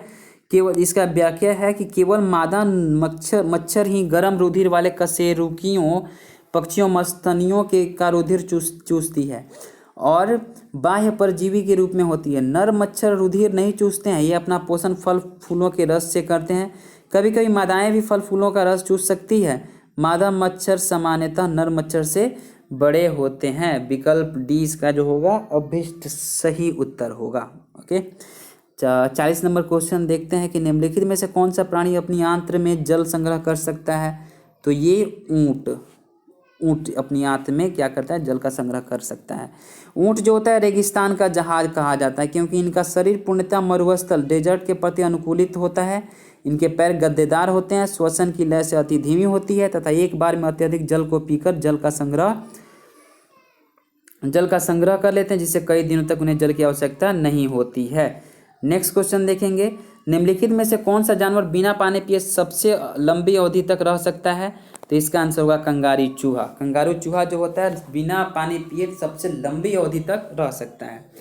कंगारू चूहा जो होता है बिना पानी पिए सबसे लंबी अवधि तक जीवित रह सकता है। इसमें यह अनुकूलता उसके उत्सर्जन तंत्र यानी कि वृक्क के विशेष संरचना व कार्य प्रणाली के कारण होती है। नेक्स्ट क्वेश्चन है कि निम्नलिखित में से कौन सा जानवर ठोस मूत्र उत्सर्जित करता है, यानी कि ठोस मूत्र उत्सर्जित करने वाला है कंगारू चूहा। ठीक है, सर्पों की जो 20 ग्रंथियां किसकी समांग है। तो सर्पों की 20 ग्रंथियां जो है कशेरुकी प्राणियों की लार ग्रंथियों के समान है। IAS प्री 1993 में पूछा गया है। जैसे कि सर्पों की 20 ग्रंथियां जो होती है कशेरुकी प्राणियों की लार ग्रंथियों के समान होती है।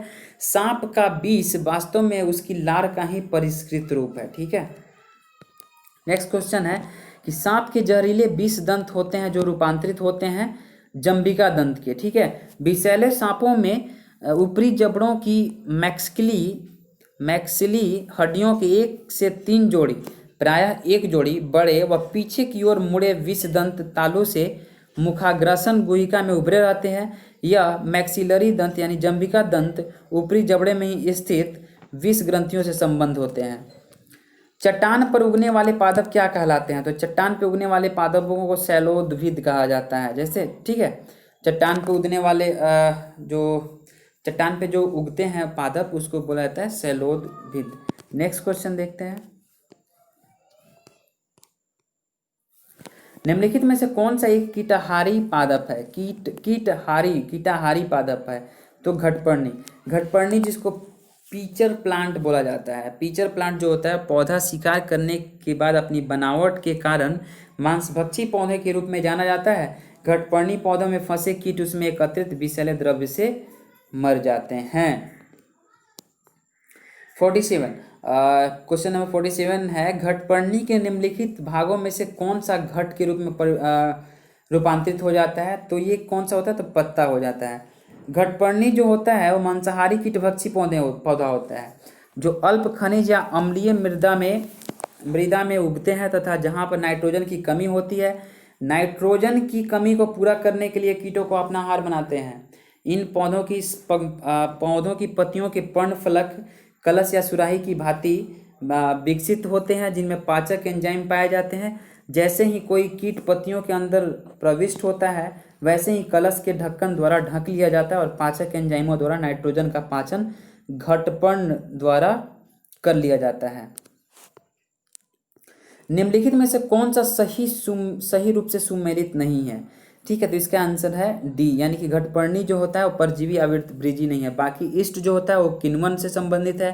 कैसीन जो होता है दुग्ध प्रोटीन से संबंधित है। एलोवेरा जो होता है आवृतबीजी होता है। ठीक है, तो घटपर्णी जो होता है, घटपर्णी जिसको या नेपेंथिस का पौधा जो होता है प्रकाश संश्लेषण की क्रिया द्वारा अपना भोजन बनाने में सक्षम होता है। यह प्रायः ऐसे स्थान पर उगता है जहाँ की मृदा में नाइट्रोजन की कमी होती है और जिसकी पूर्ति को ये करने के लिए क्या करता है, कीड़ों को मारकर खाता है, कीड़ों को पचाकर करता है। ठीक है, निम्नलिखित में कौन सा जुग्म सही सुमेलित नहीं है। ठीक है, तो घटपर्णी ये इसका ऑप्शन होगा डी, यानी कि जो अमर बेल है वो तना परजीवी होता है। चंदन जो होता है वो जड़ परजीवी होता है और ऑर्किड जो होता है अधिपादप यानी एपीफाइट होता है। तो गलत कौन सा हो गया, तो डी, घटपर्णी जो होता है वो जलोद्भिद नहीं होता है।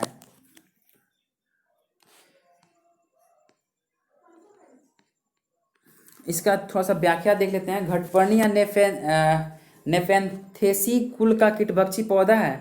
यह पौधे मुख्यतया शक यानी कि हर्ब्स होते हैं और दलदली या अधिक नम स्थानों पर उगते हैं। जलोद्भिद से आशय अंशतः या पूर्णतः जल में निमग्न पौधे से हैं। इस प्रकार के पादप जलीय पर्यावरण में रहने एवं विकसित होने के लिए अनुकूलित होते हैं। चंदन आंशिक मूल परजीवी होता है। ठीक है, नेक्स्ट क्वेश्चन है नेपेंथिस जो खासियाना जो घटपर्णी नामक दुर्लभ एवं अपातीय पौधा पाया जाता है, कहाँ पाया जाता है? तो ये मेघालय में पाया जाता है। नेपेंथिस खासियाना यानी जिसको घटपर्णी बोला जाता है, भारत के मेघालय राज्य के गारो, खासी एवं जयंतिया पहाड़ी के क्षेत्रों में पाया जाता है। ठीक है, नेक्स्ट है पौधे के कौन से भाग से हल्दी प्राप्त होती है? तो पौधे के तना के भाग से हल्दी प्राप्त होती है। हल्दी कहाँ से प्राप्त होती है? तो पौधे के तने भाग से प्राप्त होती है, तना से। पौधे के तने के भाग से हल्दी प्राप्त किया जाता है। हल्दी जो होता है, हल्दी का खाने लायक हिस्सा प्रकंद यानी कि रिजोम है, जो कि एक अंतःभौमिक रूपांतरित तने का एक प्रकार है। हल्दी का पौधा एक प्रकंदीय यानी कि जोमैटस बहुवर्षीय शाकीय पौधा है, जिसका वानस्पतिक नाम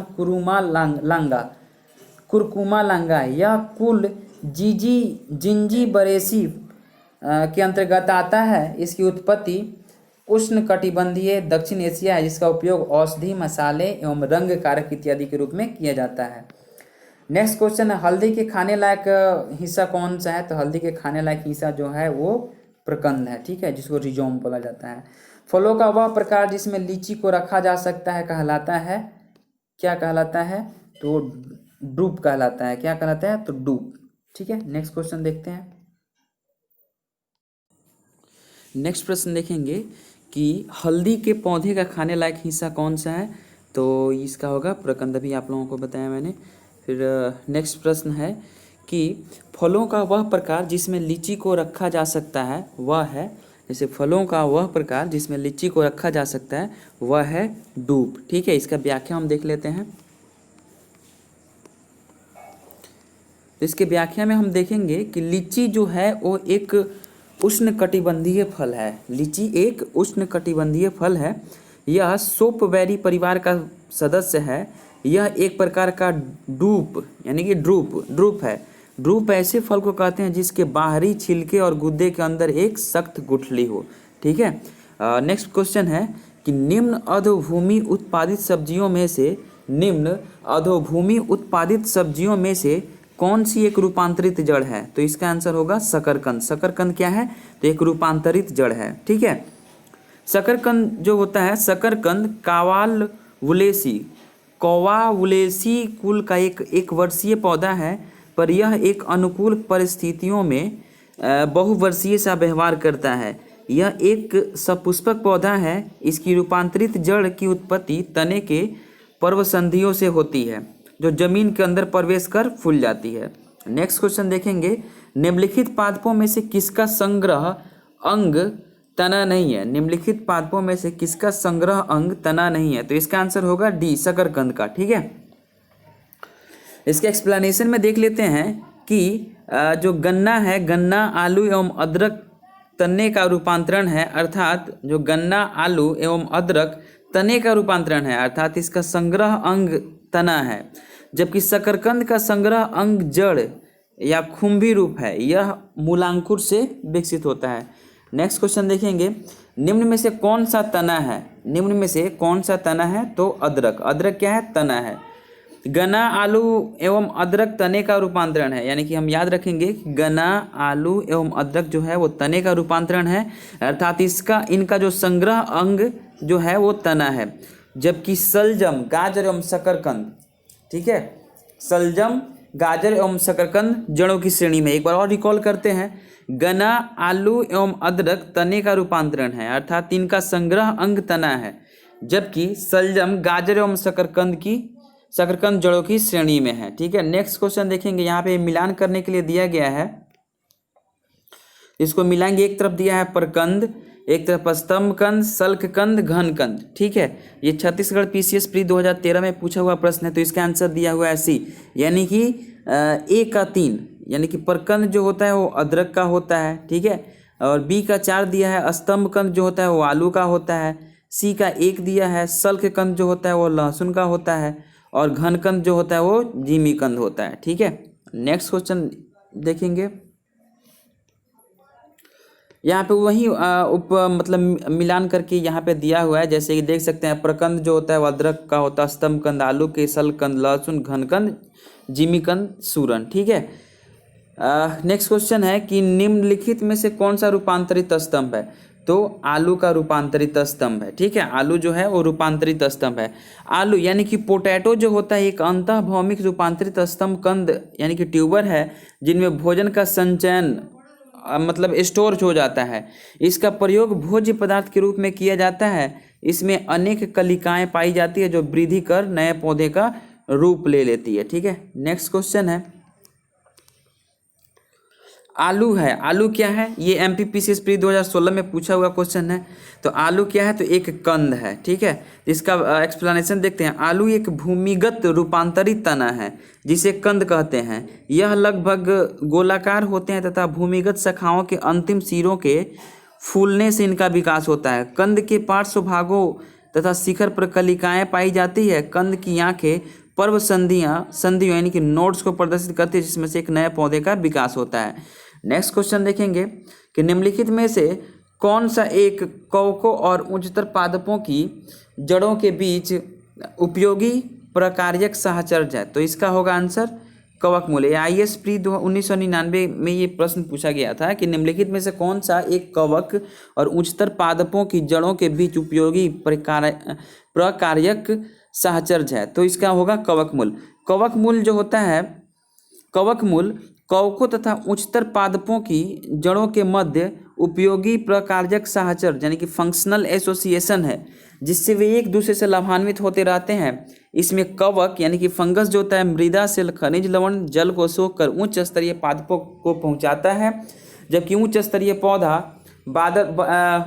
जो पौधा होता है वो बदले में भोज्य पदार्थ तैयार करके कवक को उपलब्ध कराता है। नेक्स्ट क्वेश्चन देखेंगे, फलीदार पादपों की जड़ों में उपस्थित गांठों में पाया जाने वाला नाइट्रोजन स्थिरीकरण जीवाणु है।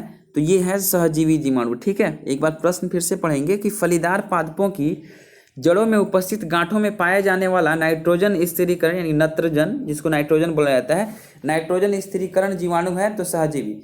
तो इसका एक्सप्लेनेशन देख लेते हैं कि फलीदार पादपों की जड़ों में मौजूद गांठों में पाए जाने वाले विशेष जीवाणु यानी कि राइजोबियम सहजीवित सिम्बायोसिस का जीवन यापन करते हैं, जहां एक और ये जीवाणु नाइट्रोजन यौगिकीकरण द्वारा नाइट्रोजन को नाइट्रेट में बदलकर पौधों को उपलब्ध कराते हैं, वहीं दूसरी ओर यह फलीदार पौधा इन्हें आवास तथा भोजन उपलब्ध कराता है। नेक्स्ट क्वेश्चन देखेंगे, मटर है। मटर का पौधा क्या है? शाक है कि पुष्प है कि झाड़ी है या इनमें से कोई नहीं? तो इसका आंसर होगा शाक। मटर का पौधा जो है वो शाक है। मटर का पौधा यानी कि पी प्लांट जो होता है एक द्विबीजपत्री यानी कि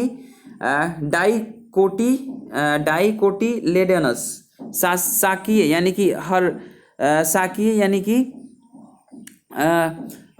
हर्बेसियस तथा एक वर्षीय पौधा होता है। इस पौधे का तना कमजोर होता है, अतः इसमें सहारे के लिए प्रतान यानी कि ट्रेंडिल पाए जाते हैं। और इसका जो कुल है, इसका फैमिली है वो लेग्यूमिनेसी के अंतर्गत आता है। ठीक है, मटर का पौधा किस फैमिली के अंतर्गत आता है? तो लेग्यूमिनेसी। ठीक है। नेक्स्ट क्वेश्चन है कि तना काट आमतौर पर किसके प्रवर्धन के लिए प्रयोग में किया जाता है? तो सीधी सी बात है, गन्ना के तना को काट करके और फिर उसको प्रवर्धन करते हैं। ठीक है, तो इसका आंसर हो जाएगा गन्ना जो होता है यानी कि शुगर केन कुल ग्रेमिनी के अंतर्गत आता है। यानी कि गन्ना का जो फैमिली है कौन सा है? तो कुल ग्रेमिनी फैमिली है। ठीक है, मतलब कुल का मतलब यहाँ पे फैमिली से है। ठीक है, तो गन्ना जो है, गन्ना का कुल क्या है यानी गन्ना का फैमिली क्या है? तो ग्रेमिनी है, जिसका तना काट आमतौर से कायिक प्रवर्धन, ठीक है, के लिए प्रयुक्त किया जाता है। इसका तना ठोस यानी कि सॉलिड संधिबद्ध ज्वाइंटेड होता है, जिसमें पर्व नोडल्स तथा पर्व संधियाँ इंटरनोड्स पाई जाती है। नेक्स्ट क्वेश्चन है, लौंग क्या है? लौंग है तो इसका आंसर होगा बंद कलियां है। लौंग क्या है? तो बंद कलियां। इसका एक्सप्लेनेशन देख लेते हैं।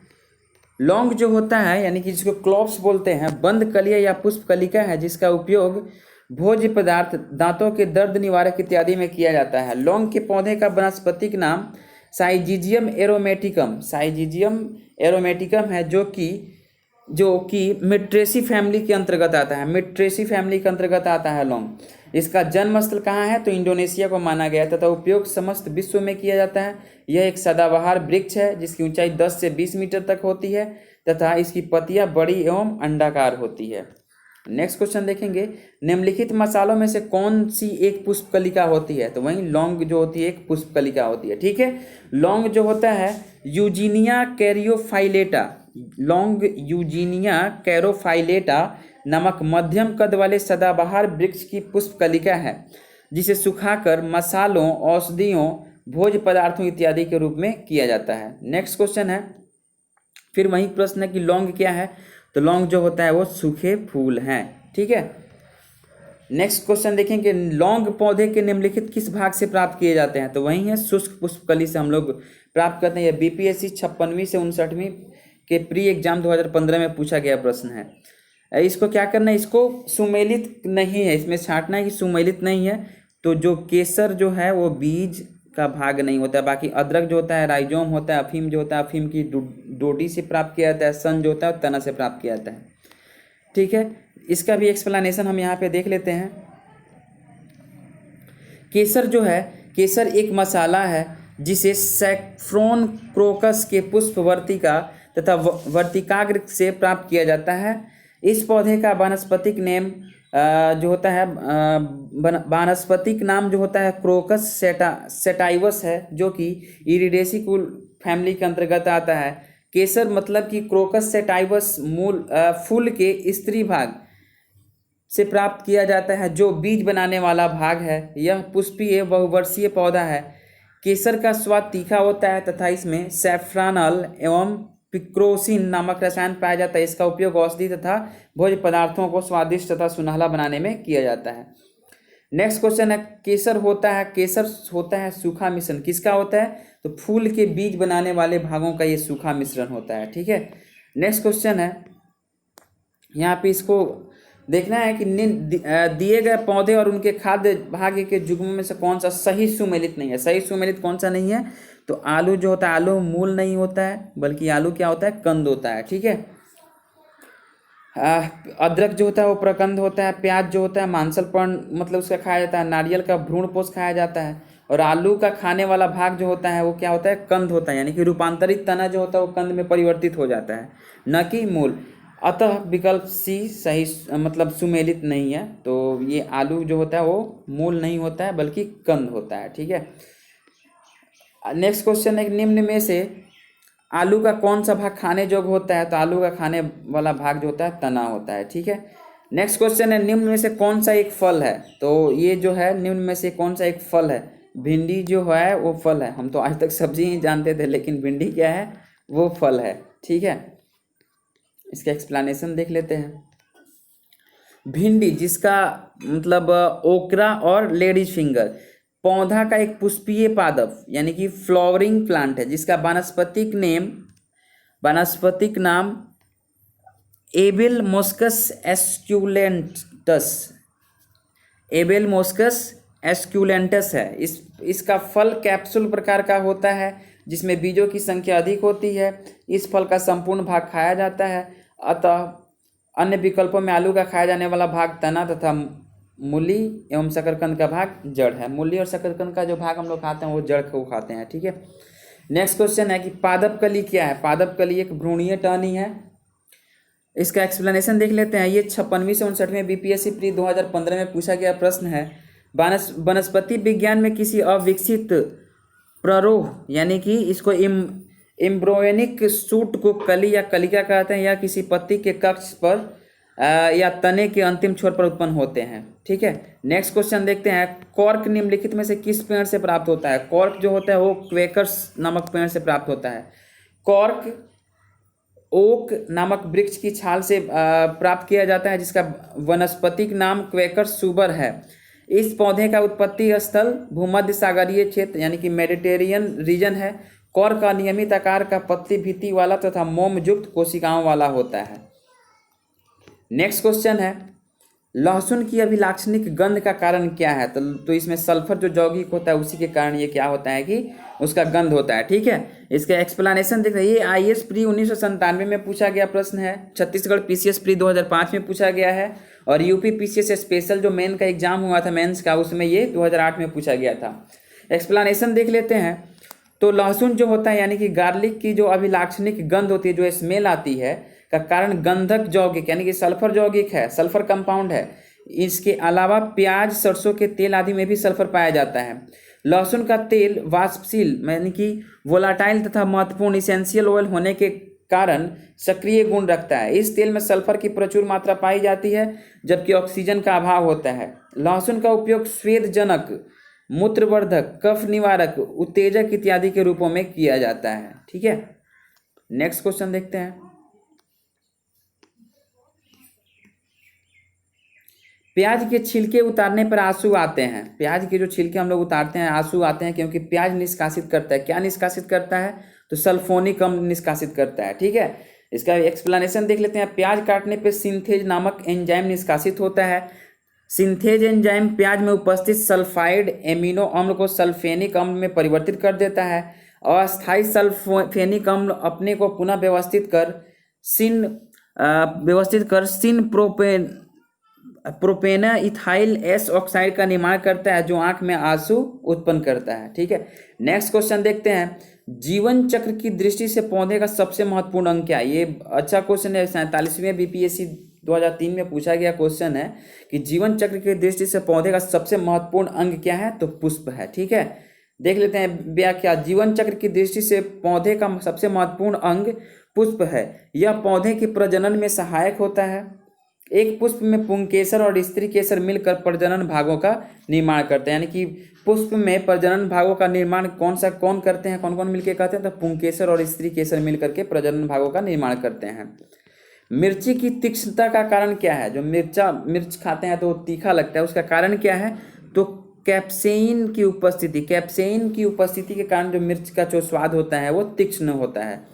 मिर्च का तीक्ष्ण स्वाद एक क्रिस्टलीय पदार्थ कैप्सेइन यानी कि C18H27NO3 के कारण होता है। ठीक है, नेक्स्ट क्वेश्चन देखते हैं। लाल मिर्च तीखी होती है क्योंकि उसमें उपस्थित होता है, तो वो भी उसका भी यही सही आंसर होगा, क्या? कैप्सेइन। ठीक है, नेक्स्ट क्वेश्चन देखेंगे कि रेशम का कीड़ा यानी कि सिल्क वर्म अपने जीवन चक्र के किस चरण में वाणिज्यिक तंतु यानी कि फाइबर ऑफ कॉमर्स पैदा करता है? ठीक है, तो ये कोशित यानी कि जब प्यूपा के रूप में होता है तो क्या करता है कि वाणिज्यिक तंतु फाइबर कॉमर्स पैदा करता है। ठीक है, इसके एक्सप्लेनेशन देख लेते हैं। जो रेशम का कीड़ा यानी कि सिल्क वर्म जो होता है वो कोशित प्यूपा अवस्था में वाणिज्यिक तंतु यानी कि फाइबर ऑफ कॉमर्स को उत्पन्न करता है। लार्वा चक्र के बाद तैयार प्यूपा के बचाव हेतु यह अपनी लाल ग्रंथियों द्वारा स्रावित पदार्थ से खोल यानी कि कोकून तैयार करता है, जिससे रेशम सिल्क की प्राप्ति की जाती है। रेशम का उपयोग वस्त्र उद्योग में किया जाता है। ठीक है, रेशम कीट जिन पर पनपता है वे हैं। रेशम कीट मतलब कहाँ पे पनपता है? तो शहतूत की पत्तियों पे पनपता है। ठीक है, रेशम कीट वर्ग का प्राणी है। रेशम कीट जो होता है वो कीट वर्ग का प्राणी है, यह शहतूत के पत्तों पे पनपता है। नेक्स्ट क्वेश्चन देखेंगे। निम्नलिखित में से कौन कीटों से प्राप्त नहीं होता है? तो मोती जो होता है वो मोती कीटों से प्राप्त नहीं होता है। मोती जो होता है वो सीप से प्राप्त होता है। ठीक है, इसका व्याख्या देख लेते हैं। रेशम के कीट से रेशम की प्राप्ति होती है। रेशम का कीट शहतूत की पत्तों पर पनपता है। लाख जो होता है वो कैरिया लाइका एवं लैसिफार लाइका नामक कीट द्वारा प्राप्त होता है। मधुमक्खियां सामाजिक कीट है जो फूलों से मकरंद इकट्ठा कर शहद का निर्माण करती है। मोती वस्तुतः मोलस्का संघ के जीव पिंक टैडा या पर्ल ओयस्टर से प्राप्त किया जाता है। ठीक है, जिसको हम लोग सीप भी बोलते हैं। वो सीप क्या है? मोलस्का वर्ग का प्राणी है। ठीक है, निम्नलिखित में से कौन सी औषधीय फसल है? औषधीय फसल क्या है? या तो गन्ना है, या तो धृत कुमारी है, या तो कपास है, या तो महुआ है। तो ये धृत कुमारी जिसको एलोवेरा के नाम से जानते हैं, ये क्या है? औषधीय फसल है। धृत कुमारी या एलोवेरा एक औषधीय फसल है। गन्ना तथा कपास नकदी फसल है। नकदी फसल वैसे फसल बोलते हैं जो जिसको बेच करके हम लोग मतलब इसको कमर्शलाइजेशन क्रॉप भी बोलते हैं। ठीक है, तो गन्ना तथा कपास नकदी फसल है। महुआ एक उष्ण कटिबंधीय वृक्ष है। जो भारत के मैदानी क्षेत्रों में पाया जाता है। इसके फल से तेल तथा इसके फूल से शराब बनाई जाती है। ठीक है, महुआ के फल से तेल तथा फूल से शराब बनाई जाती है। कुनैन जो मलेरिया के लिए एक प्रमुख औषधि है, वो प्राप्त कहाँ से प्राप्त होती है? तो कुनैन जो है आवर्त ब्रिजी पादप से प्राप्त होती है। इसका एक्सप्लेनेशन देखते हैं। तो इसका एक्सप्लेनेशन देख लेते हैं। जो कुनैन जो है, एक सेकेंड, कुनैन जो होता है वो मलेरिया के उपचार के लिए एक प्रमुख औषधि है। ठीक है, मलेरिया के उपचार के लिए कुनैन एक प्रमुख औषधि है, जिसे सिनकोना नामक पौधे की छाल से प्राप्त किया जाता है। यह पौधा एक आवर्त बीजी पादप है। कुनैन एक प्राकृतिक श्वेत क्रिस्टलीय एक्लॉयड है जिसका स्वाद तीखा होता है। इसका उपयोग जोड़ों के दर्द, आर्थराइटिस तथा प्रियान से उत्पन्न रोगों के उपचार में किया जाता है। नेक्स्ट क्वेश्चन देखेंगे। मलेरिया रोग की प्रभावी औषधि कुनैन का निष्कर्षण किया जाता है तो सिनकोना की छाल से किया जाता है। ठीक है, अभी हम लोग इसका व्याख्या ऊपर देखे हैं। कुनैन जो कि मलेरिया के इलाज में प्रयोग की जाती है, सिनकोना पादप के किस भाग से प्राप्त की जाती है, यानी किस भाग से आती है? तो छाल से आती है। ठीक है, नेक्स्ट क्वेश्चन है कि कुनैन सिनकोना पादप के किस भाग में प्राकृतिक रूप से पाई जाती है? तो ये छाल में पाई जाती है। ठीक है, नेक्स्ट क्वेश्चन है कि मलेरिया निदान हेतु आर्टीथर नाम की औषधि प्राप्त की होती है। ये होती है बीजीय पादप से। मलेरिया निदान हेतु आर्टीथर नामक औषधि बीजीय पादप यानी सीडेड प्लांट से तैयार की जाती है। एट्रोविन, क्लोरोक्विन इत्यादि औषधियाँ भी मलेरिया निदान हेतु प्रयुक्त की जाती है। ध्यातव्य है कि मलेरिया प्लाज्मोडियम नामक प्रोटोजोआ द्वारा प्राप्त होता है तथा इसका वाहक मादा एनफिलीज मच्छर है। ठीक है, नेक्स्ट क्वेश्चन देखेंगे। सिनकोना की छाल से प्राप्त औषधि को मलेरिया उपचार के लिए प्रयुक्त किया जाता था। जिस कृत्रिम औषधि ने इस प्राकृतिक उत्पाद को प्रतिस्थापित किया है वह है क्लोरोक्विन। ठीक है, ये यूपी पीसीएस प्री 2000 में पूछा गया प्रश्न है कि सिनकोना की छाल से प्राप्त औषधि को मलेरिया उपचार के लिए प्रयुक्त किया जाता था। जिस कृत्रिम औषधि ने इस प्राकृतिक उत्पाद को प्रतिस्थापित किया है वह क्या है? तो क्लोरोक्विन है। कुनैन नामक एल्केलॉयड सिनकोना पौधे की छाल से तैयार की जाती है जो कि मलेरिया रोग के उपचार में उपयोगी है, किंतु जो क्लोरोक्विन होता है नामक कृत्रिम औषधि ने इस प्राकृतिक उत्पाद को प्रतिस्थापित यानी कि रिप्लेस किया है, क्योंकि इसका भी उपयोग अब मलेरिया उपचार के लिए किया जाता है। ठीक है, नेक्स्ट क्वेश्चन है कि निम्न में से किस समूह के जीवों का डूबने से मृत्यु का पता लगाने में महत्व है? तो डायटम विधि के द्वारा जो कोई चीज़, अगर कोई जीव डूबता है तो उसका मतलब डूब के जो मरता है उसका पता किया जाता है। ठीक है, जैसे एक कोशिकीय डायटम जीव समूह का प्रयोग साइलोन 350 परीक्षण से डूबने से हुई मृत्यु का पता लगाने में किया जाता है। ठीक है, सहतूत का फल है, सहतूत का फल क्या है? तो सोरोसिस है, सोरोसिस। सहतूत का फल सोरोसिस कहलाता है। यह एक प्रकार का बहुमिश्रित फल है। अनानास तथा कटहल का फल भी सोरोसिस कहलाता है। ठीक है, नेक्स्ट क्वेश्चन है निम्न रेशों में से कौन पौधे के तने का उत्पाद नहीं है? पौधे के तने का उत्पाद नहीं है यानी कि कपास नहीं है। ठीक है, जो कपसन, पटसन तथा जूट के तनों की रेटिंग से रेशा प्राप्त किया जाता है, जबकि कपास जो होता है वो फलों में स्थित बीज के बीजावरण से लगी रेशों से प्राप्त करते हैं, जो कि दो प्रकार के होते हैं। एक बड़ी जिसे लिंट रेशा यानी कि लिंट फाइबर तथा दूसरी छोटी जिसे फज रेशा यानी कि फज फाइबर कहते हैं। लिंट रेशे व्यापारिक तौर पर अधिक महत्वपूर्ण होते हैं जबकि फज रेशे कम महत्वपूर्ण होते हैं। नेक्स्ट क्वेश्चन देखेंगे। लेग हीमोग्लोबिन पाई जाती है। लेग हीमोग्लोबिन कहाँ पाई जाती है? तो लेग्यूम मूल ग्रंथियों में लेग हीमोग्लोबिन पाई जाती है। लेग हीमोग्लोबिन लेग्यूमिनोसी या फेवेसी फैमिली के पौधे जैसे अल्फाल्फा, सोयाबीन आदि की मूल ग्रंथियों में पाई जाती है। नेक्स्ट क्वेश्चन है निम्नलिखित में से कौन सा मानव निर्मित धान्य है जो प्रकृति में नहीं पाया जाता है? तो टिट्रिकेल एक मानव निर्मित धान्य है जो प्रकृति में नहीं पाया जाता। ठीक है, टिट्रिकेल यानी ऑप्शन सी। टिट्रिकेल जो होता है वो मानव निर्मित अनाज या धान्य है जो कि प्रकृति में नहीं पाया जाता है। वैज्ञानिकों ने इसे संकर पौधों को प्रयोगशाला में टिट्रिकम तथा राई यानी कि सिकेल को परस्पर संकरण करा के तैयार किया है। इस संकरण में गेहूं के मादा तथा राई के नर भाग परागकण का उपयोग किया जाता है। इसका अनाज मूलतः स्वीडन स्कॉटलैंड द्वारा उत्पन्न किया गया है। इसको मुख्यतः पशुओं के चारे के लिए उगाया जाता है। इससे रोटी अच्छी नहीं बनती है। ठीक है। नेक्स्ट क्वेश्चन है, निम्नलिखित में कौन सा अनाज मानव निर्मित है? तो टिट्रिकल। अभी इसका व्याख्या हम लोगों ने देखा।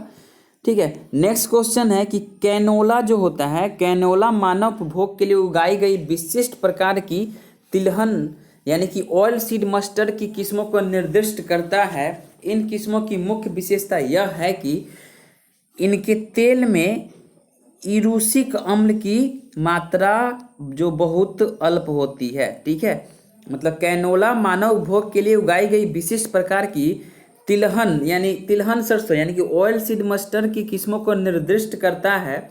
इन किस्मों की मुख्य विशेषता यह है कि इनके तेल में इरूसिक अम्ल की बहुत अल्प मात्रा होती है। IAS प्री 2000 ईस्वी में पूछा गया प्रश्न है। जो कैनोला होता है वो खाद्य तेल का एक प्रकार होता है। कैनोला क्या होता है? तो खाद्य तेल का एक प्रकार होता है जिसे प्राथमिक तौर से कीथ डाउनी तथा वाल्टर स्टीफेंसन द्वारा 1970 में कनाडा में उत्पन्न किया गया था। कैनोला के बीजों का उपयोग खाद्य तेल के उत्पादन में होता है जो मानव उपभोग के लिए अनुकूल होता है, क्योंकि इसमें पारंपरिक रैपसीड तेलों की तुलना में इरूसिक एसिड की मात्रा कम होती है। इरूसिक एसिड जो होता है वो काफ़ी कम मात्रा के अतिरिक्त इसके पोषक गुण भी काफ़ी अलग होते हैं। ठीक है। नेक्स्ट क्वेश्चन देखेंगे, सूक्ष्म जीवाणु यानी बैक्टीरिया को देखा जा सकता है तो किसके द्वारा देखा जा सकता है?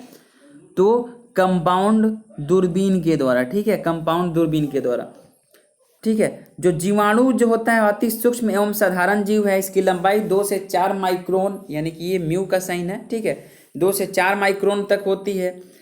कुछ जीवाणु 60 माइक्रोन तक की लंबाई के होते हैं। कुछ सूक्ष्म जीवाणुओं को कंपाउंड दूरबीन यानी कि कंपाउंड माइक्रोस्कोप द्वारा देखा जा सकता है, क्योंकि यह किसी वस्तु को 1500 से 2000 गुना, कुछ में 4000 गुना कर बड़ा दिखाता है। माइक्रोस्कोप को हम लोग ये दूरबीन नहीं, इसको सूक्ष्मदर्शी के नाम से जाना। सूक्ष्मदर्शी मतलब सूक्ष्म चीज़ों का जो जिसको देखने के लिए उपयोग में लाया जाता है वो सूक्ष्मदर्शी होता है।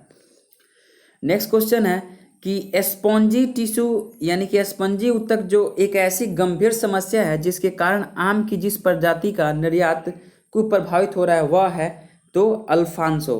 ठीक है। अल्फांसो जो एक मतलब आम की प्रजाति है जिसका निर्यात कुप्रभावित हो रहा है। ठीक है। किसके कारण? तो स्पंजी ऊतक के कारण। स्पंजी ऊतक एक ऐसा विकार है जो फलों मुख्यतः अल्फांसो आम की गुणवत्ता को कुप्रभावित करता है। इस विकार के कारण आम कच्चे एवं अम्लीय रह जाते हैं। नेक्स्ट क्वेश्चन है यहाँ पे ये कथन और कारण के रूप में दिया गया है। तो कुछ जीवाणु अपना भोजन संश्लेषित कर लेते हैं। इन जीवाणुओं में हरा पदार्थ जो हरित लवक कहलाता है पाया जाता है। तो इसका आंसर है सी। ये सही है परंतु आर गलत है। मतलब कि कुछ जीवाणु अपना भोजन संश्लेषित कर सकते हैं और जबकि इन जीवाणुओं में हरा पदार्थ को हरित लवक कहलाता है पाया जाता है। ये वाला मतलब कारण इसका गलत है। इसका देख लेते हैं व्याख्या। पोषक के आधार पर मतलब पोषण के आधार पर जीवाणु परपोषी हेटेरोट्रॉफिक तथा स्वपोषित है। स्वपोषित जीवाणु कार्बन डाइऑक्साइड तथा अकार्बनिक पदार्थों से अपना भोजन स्वयं बना लेते हैं। ये जीवाणु दो प्रकार के प्रकाश संश्लेषी तथा रसायन संश्लेषी होते हैं। इन जीवाणुओं में हरित लवक यानी क्लोरोप्लास्ट का अभाव होता है। कुछ जीवाणुओं में पर्णहरिम यानी क्लोरोफिल से मिलते जुलते रंग द्रव्य होते हैं जिससे प्रकाश संश्लेषण की क्रिया करते हैं।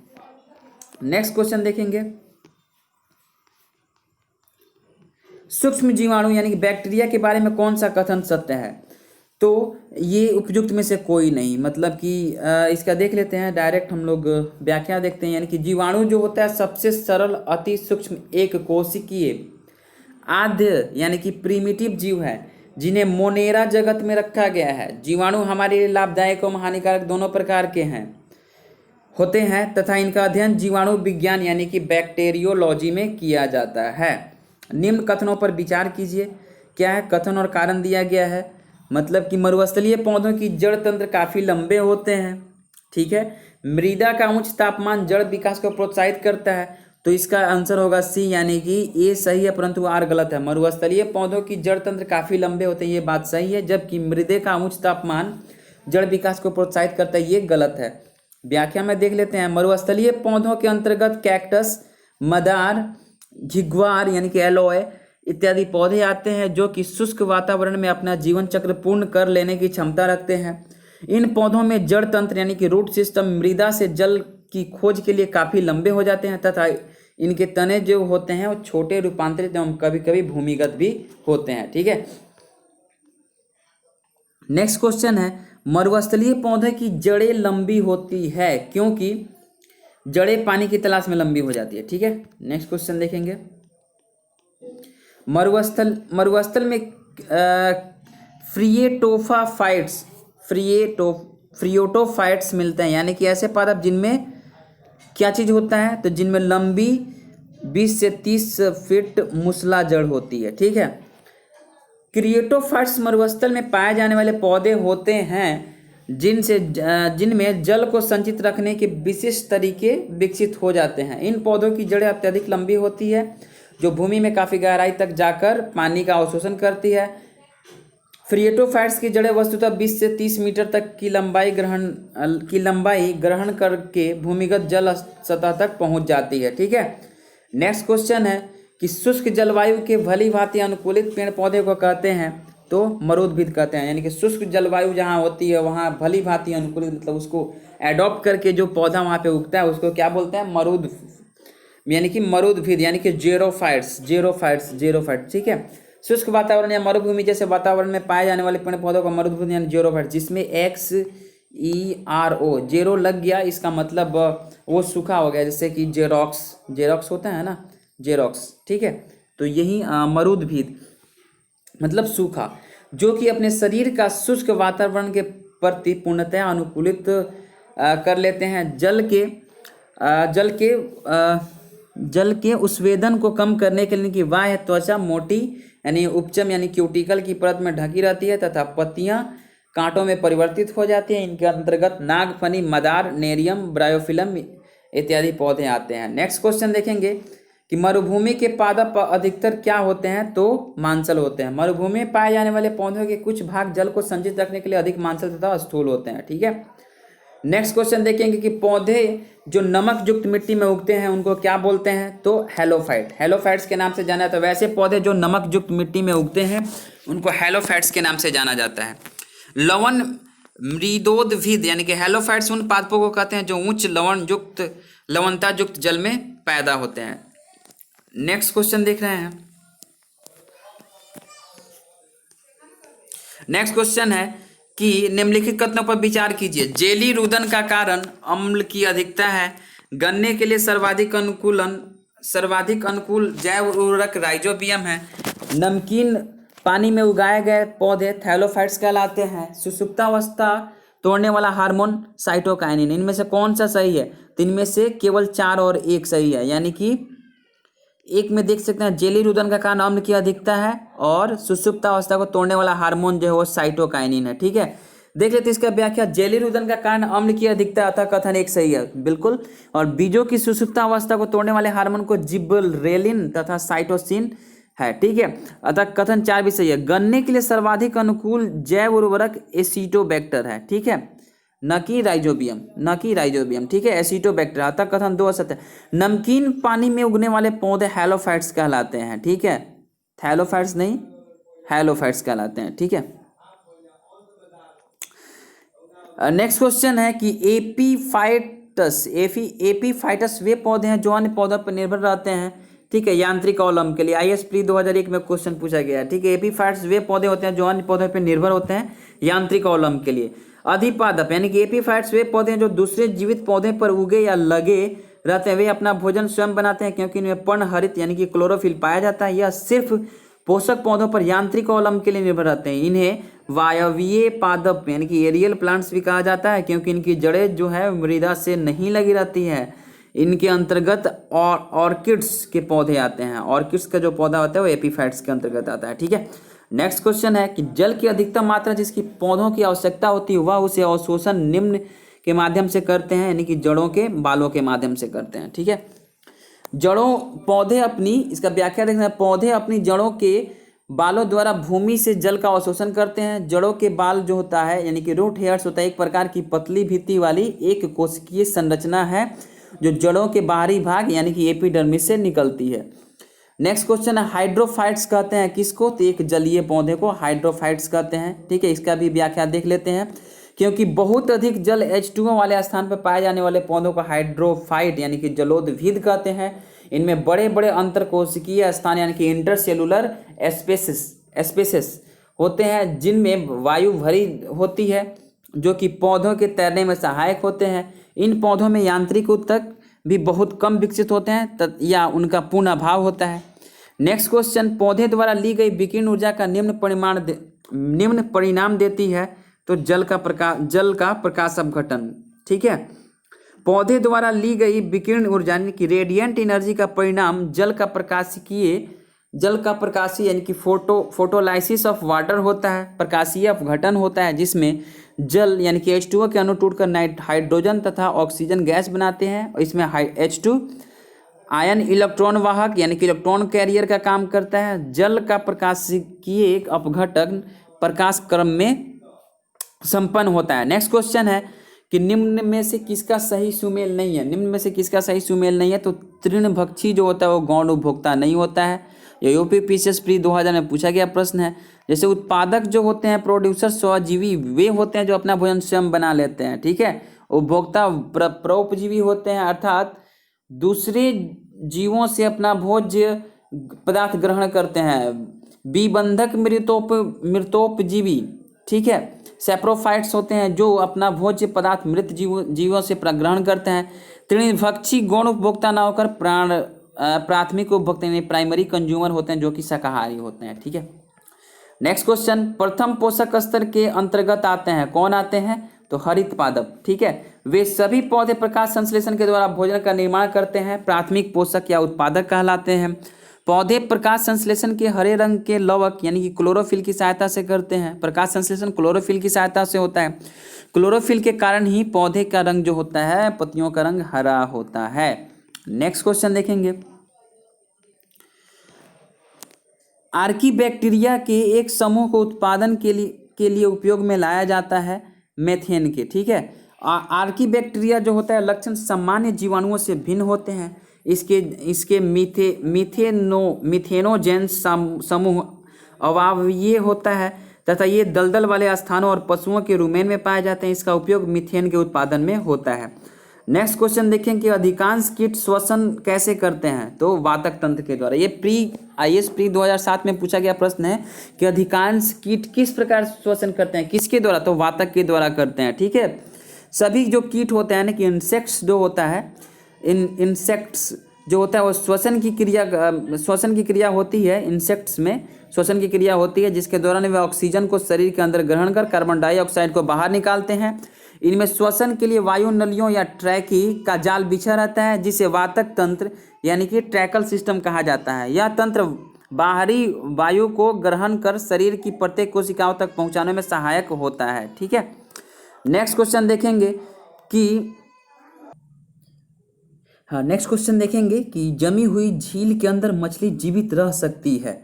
जमी हुई झील के अंदर मछली जीवित रह सकती है क्योंकि मछलियाँ उष्ण रक्त वाली होती है, मछलियाँ बर्फ में शीत निद्रा में रहती है, तलों के निकट पानी नहीं जमता है, या बर्फ ऊष्मा का सुचालक है। तो इसका ये सही आंसर होगा सी होगा। ठीक है, तलों के निकट पानी नहीं जमता है। जैसे कि इसका देख लेंगे, हम व्याख्या में देखेंगे कि सर्दियों के मौसम में जब बाहरी तापमान जल के हिमांक बिंदु से कम हो जाता है तब झीलें तथा नदियां जम जाती हैं, परंतु इस दिशा में झील या नदी की केवल ऊपरी परत ही जमती है। ऊपरी परत के नीचे जल अपने तरल रूप में ही विद्यमान होता है, इसलिए मछलियां तथा अन्य जलीय प्राणी जमी हुई झीलों में जीवित रह सकते हैं। नेक्स्ट क्वेश्चन है कि जल से बाहर निकाल ली जाने पर मछलियां मर जाती है क्योंकि वे श्वास नहीं ले पाते। जल में वो एक गिल्स के द्वारा यानी गलफड़ा के द्वारा वो सांस लेती है, लेकिन जैसे ही वो बाहर निकाला जाता है तो वो मर जाती है। ठीक है, इसका व्याख्या देख लेते हैं कि जल से मत्स्यों को बाहर निकाल दिए जाने पर वे मर जाती है क्योंकि ये श्वसन क्रिया यानी कि रेस्पायरेशन नहीं कर पाती है। मछलियों में श्वसन के लिए गलफड़े यानी गिल्स पाए जाते हैं जो पूर्णतया जल में घुली ऑक्सीजन O2 को ही ग्रहण करने के लिए अनुकूलित होती है। ठीक है, नेक्स्ट क्वेश्चन देखेंगे। नेक्स्ट क्वेश्चन है कि मछलियों में सामान्यतः श्वसन होता है किसके द्वारा, तो गलफड़ों के द्वारा होता है। ठीक है, नेक्स्ट क्वेश्चन देखेंगे कि सेब के फल में लाली का कारण क्या है, तो एंथोसाइनिन के कारण सेब का जो रंग होता है वो लाल होता है। ठीक है, इसका हम व्याख्या देख लेते हैं। तो व्याख्या में है कि सेब के फल में लाली का कारण एंथोसाइनिन नामक वर्णी लवक है। लाल नारंगी रंग के वर्णक जैसे कैरोटीन गाजर में, ठीक है, नारंगी रंग के वर्णक जैसे कैरोटीन गाजर में, टमाटर में लाइकोपीन वर्णक, और पीले रंग के वर्णक जैसे जेंथोफिल हल्दी में तथा चुकंदर में विटरनिन वर्णक होते हैं। ठीक है, नेक्स्ट क्वेश्चन है कि टमाटर में लाल रंग का कारण क्या होता है, तो लाइकोपीन होता है। ठीक है, लाइकोपीन एक चमकदार लाल रंग का कैरोटीन है जो टमाटर के लाल रंग के लिए उत्तरदायी होता है। नेक्स्ट क्वेश्चन है कि पपीते में पीले रंग का कारण क्या है, तो पपीते में पीले रंग का कारण कैरिका जेंथिन है। ठीक है, कैरिका यानी कि ऑप्शन सी कैरिका जेंथिन। ठीक है, पपीता का वानस्पतिक नाम कैरिका पापाया है। इसमें कैरोटीन प्रचुर मात्रा में पाया जाता है जो कि विटामिन ए का प्रीकर्सर होता है। इसमें उपस्थित पपैन एंजाइम प्रोटीन के पाचन में सहायक होता है। पपीते में उपस्थित कैरिका जेंथिन के वर्णक के कारण इसका रंग जो होता है वो क्यों होता है, तो पीला होता है। क्या होता है, पीला होता है। ठीक है, नेक्स्ट क्वेश्चन देखेंगे। तो नेक्स्ट क्वेश्चन है कि हाल ही में हमारे वैज्ञानिकों ने केले की एक नई और भिन्न जाति की खोज की है जिसकी ऊंचाई लगभग 11 मीटर तक जाती है और उसके फल या गूदा नारंगी रंग का। यह भारत के किस भाग में खोजी गई है, तो ये अंडमान द्वीप में खोजी गई है। ठीक है, AIS प्री 2016 का क्वेश्चन है। ठीक है, तो इसको देख लेते हैं। इसका व्याख्या में कि भारतीय वनस्पति सर्वेक्षण बोटेनिकल सर्वे ऑफ इंडिया के वैज्ञानिकों ने अंडमान द्वीप के उष्णकटिबंधीय वर्षा वनों से केले की एक नई प्रजाति को खोजा है जिसे मूसा अंडमानसेसिस नाम दिया गया है। इस नई प्रजाति की ऊंचाई लगभग 11 मीटर है जबकि सामान्य केले की प्रजातियां लगभग 3 से 4 मीटर तक ऊंची होती है। गुच्छे में पकने से पहले यह केला हरे रंग का ही रहता है लेकिन पकने के बाद इसके छिलके पीले और गूदे का जो रंग होता है वो नारंगी हो जाता है। नेक्स्ट क्वेश्चन है कि निम्न में से जीवित प्राणियों का कौन सा समूह एक ही स्पीसीज से संबंधित है, तो चीनी, अमेरिका और नेक्स्ट प्रश्न देखेंगे कि निम्न में से जीवित प्राणियों का कौन सा समूह एक ही स्पीसीज से संबंधित है, तो ये होगा, इसका आंसर होगा चीनी, अमेरिकी, भारतीय तथा काले अफ्रीकी। ठीक है, मतलब चीनी, अमेरिकी, भारतीय तथा काले अफ्रीकी। जैसे इसका व्याख्या देख लेते हैं कि जीवित प्राणियों का समूह चीनी, अमेरिकी, भारतीय तथा काले अफ्रीकी एक ही स्पीसीज होमो सैपियंस से संबंधित है जबकि शेष विकल्प में जंतुओं का समूह अलग अलग स्पीसीज से संबंधित है। ठीक है, नेक्स्ट देखते हैं कि खमीर एक उदाहरण है किसका है, तो कवक का। ठीक है, तो खमीर एक कोशिकीय सूक्ष्म जीव है। यह शर्करा युक्त कार्बनिक पदार्थों में बहुतायत से पाया जाने वाला विशेष प्रकार का कवक है। नेक्स्ट क्वेश्चन देखते हैं कि ईस्ट और मशरूम क्या है, तो ईस्ट और मशरूम जो होता है वो फंफूद होता है यानी कि फंगी होता है, फंगस से होता है। ठीक है, इसका व्याख्या देख लेते हैं। ईस्ट और मशरूम जो होता है फफूंद है, ये पर्णहरिम रहित यानी कि एक्लोरोफिलस तथा संवहन ऊतक रहित होते हैं जो कि भोजन के लिए दूसरों पर निर्भर रहते हैं। ईस्ट एस्कोमाइसिटीज कुल का जबकि मशरूम बेसिडियोमाइसिटीज कुल का एक सदस्य होता है। एक बार और रिकॉल करेंगे, ईस्ट जो होता है एस्कोमाइसिटीज का होता है जबकि मशरूम जो होता है वो बेसिडियोमाइसिटीज होता है। मशरूम क्या है, मशरूम है कवक है। ठीक है, मशरूम क्या है, कवक है। कुकुरमुत्ता एक कवक होता है जिसका हम खाद्य पदार्थ के रूप में सब्जी बनाने में उपयोग करते हैं। ठीक है, नेक्स्ट क्वेश्चन है कि रस्सेदार सब्जी में प्रयोग होने वाला मशरूम कौन सा है, तो कवक है। रस्सेदार सब्जी में प्रयोग होने वाला मशरूम क्या है, तो कवक है। कपास का प्रमुख घटक क्या है, कपास का प्रमुख घटक सेलुलोज होता है। ठीक है, कपास का जो प्रमुख घटक क्या होता है, तो सेलुलोज होता है। कपास का प्रमुख रासायनिक घटक सेलुलोज है जिसकी मात्रा 91 से 94% होती है। इसमें जल लगभग 6 से 8 प्रतिशत तथा सूक्ष्म मात्रा में वसा, प्रोटीन, प्रोटोप्लाज्म, खनिज लवण आदि पाए जाते हैं। ठीक है, नेक्स्ट क्वेश्चन देखेंगे कि लाइकेन मिश्रित जीव हैं जो बने होते हैं, किससे बने होते हैं? तो कवक एवं शैवाल से बने होते हैं। ठीक है, नेक्स्ट क्वेश्चन देखेंगे,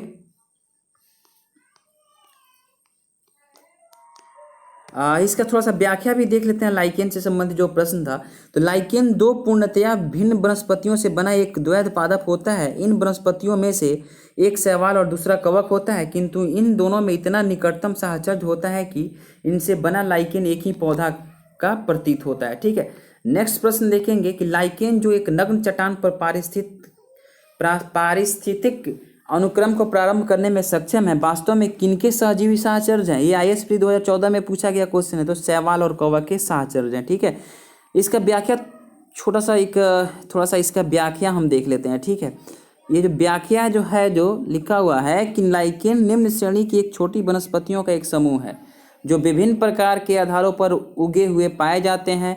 इन आधारों में वृक्षों के पत्तियों एवं छाल, प्राचीन दीवारें, भूतल चट्टान और शिलाएं मुख्य है। वास्तव में लाइकेन दो पूर्णतया भिन्न वनस्पतियों से बना एक द्वैध पादप होता है।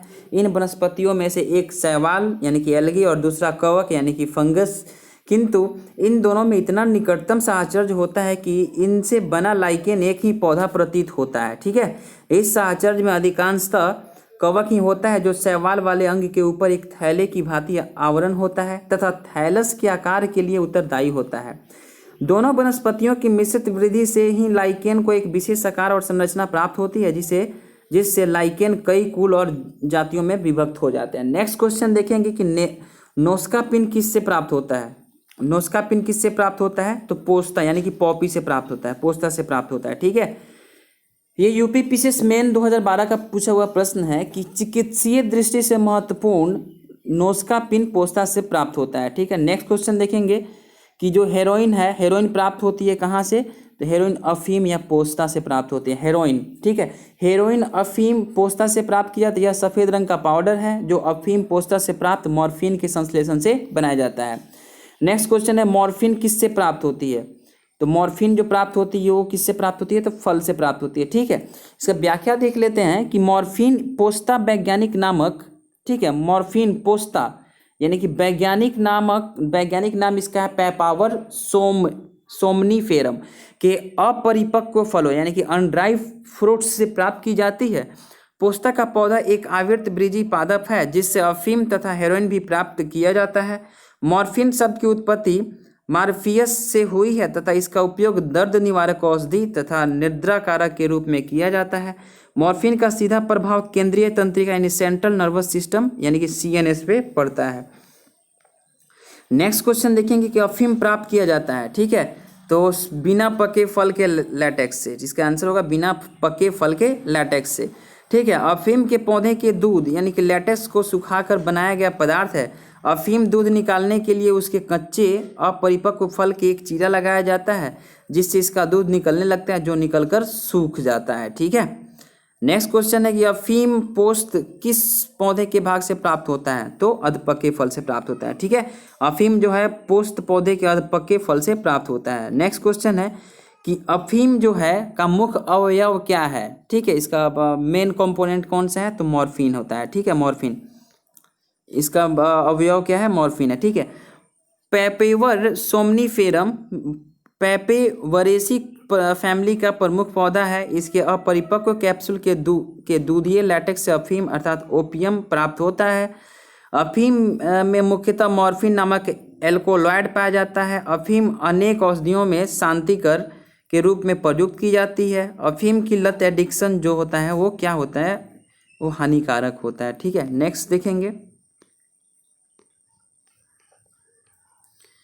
अफीम का वानस्पतिक नाम क्या है? तो अफीम का वानस्पतिक नाम पेपेवर सोमनीफेरम है। ठीक है, ये MPPCS प्री एग्जाम 2017 में पूछा गया प्रश्न है। तो इसका अफीम का वास्तविक नाम क्या है? तो पेपेवर सोमनीफेरम है। पेपेवर सोमनीफेरम पेपेवरेसी फैमिली का प्रमुख पौधा है। इसका फल जो है अनेक बीज युक्त कैप्सूल होता है जो छिद्र अथवा कपाट द्वारा स्फुटित होता है। इसके अपरिपक्व कैप्सूल के दूधीय लैटेक्स से अफीम अर्थात ओपियम प्राप्त होती है। अफीम से अनेक एल्कोलाइड जैसे मॉर्फिन, कोडिन, पैपेवरिन आदि प्राप्त किए जाते हैं। तो चलिए आज की वीडियो में बस इतना ही।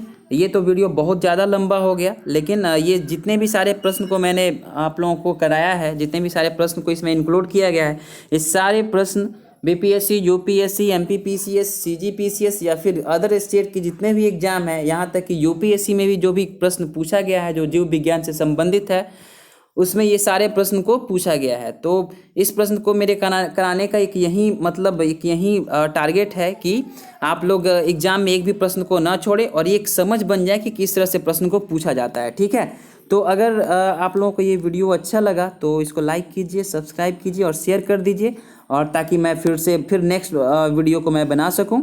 और फिर मिलते हैं बहुत जल्दी ही एक नेक्स्ट वीडियो जो मेरा चैप्टर होगा कोशिका। ठीक है, तो बहुत बहुत धन्यवाद आप लोगों का यहाँ तक देखने के लिए।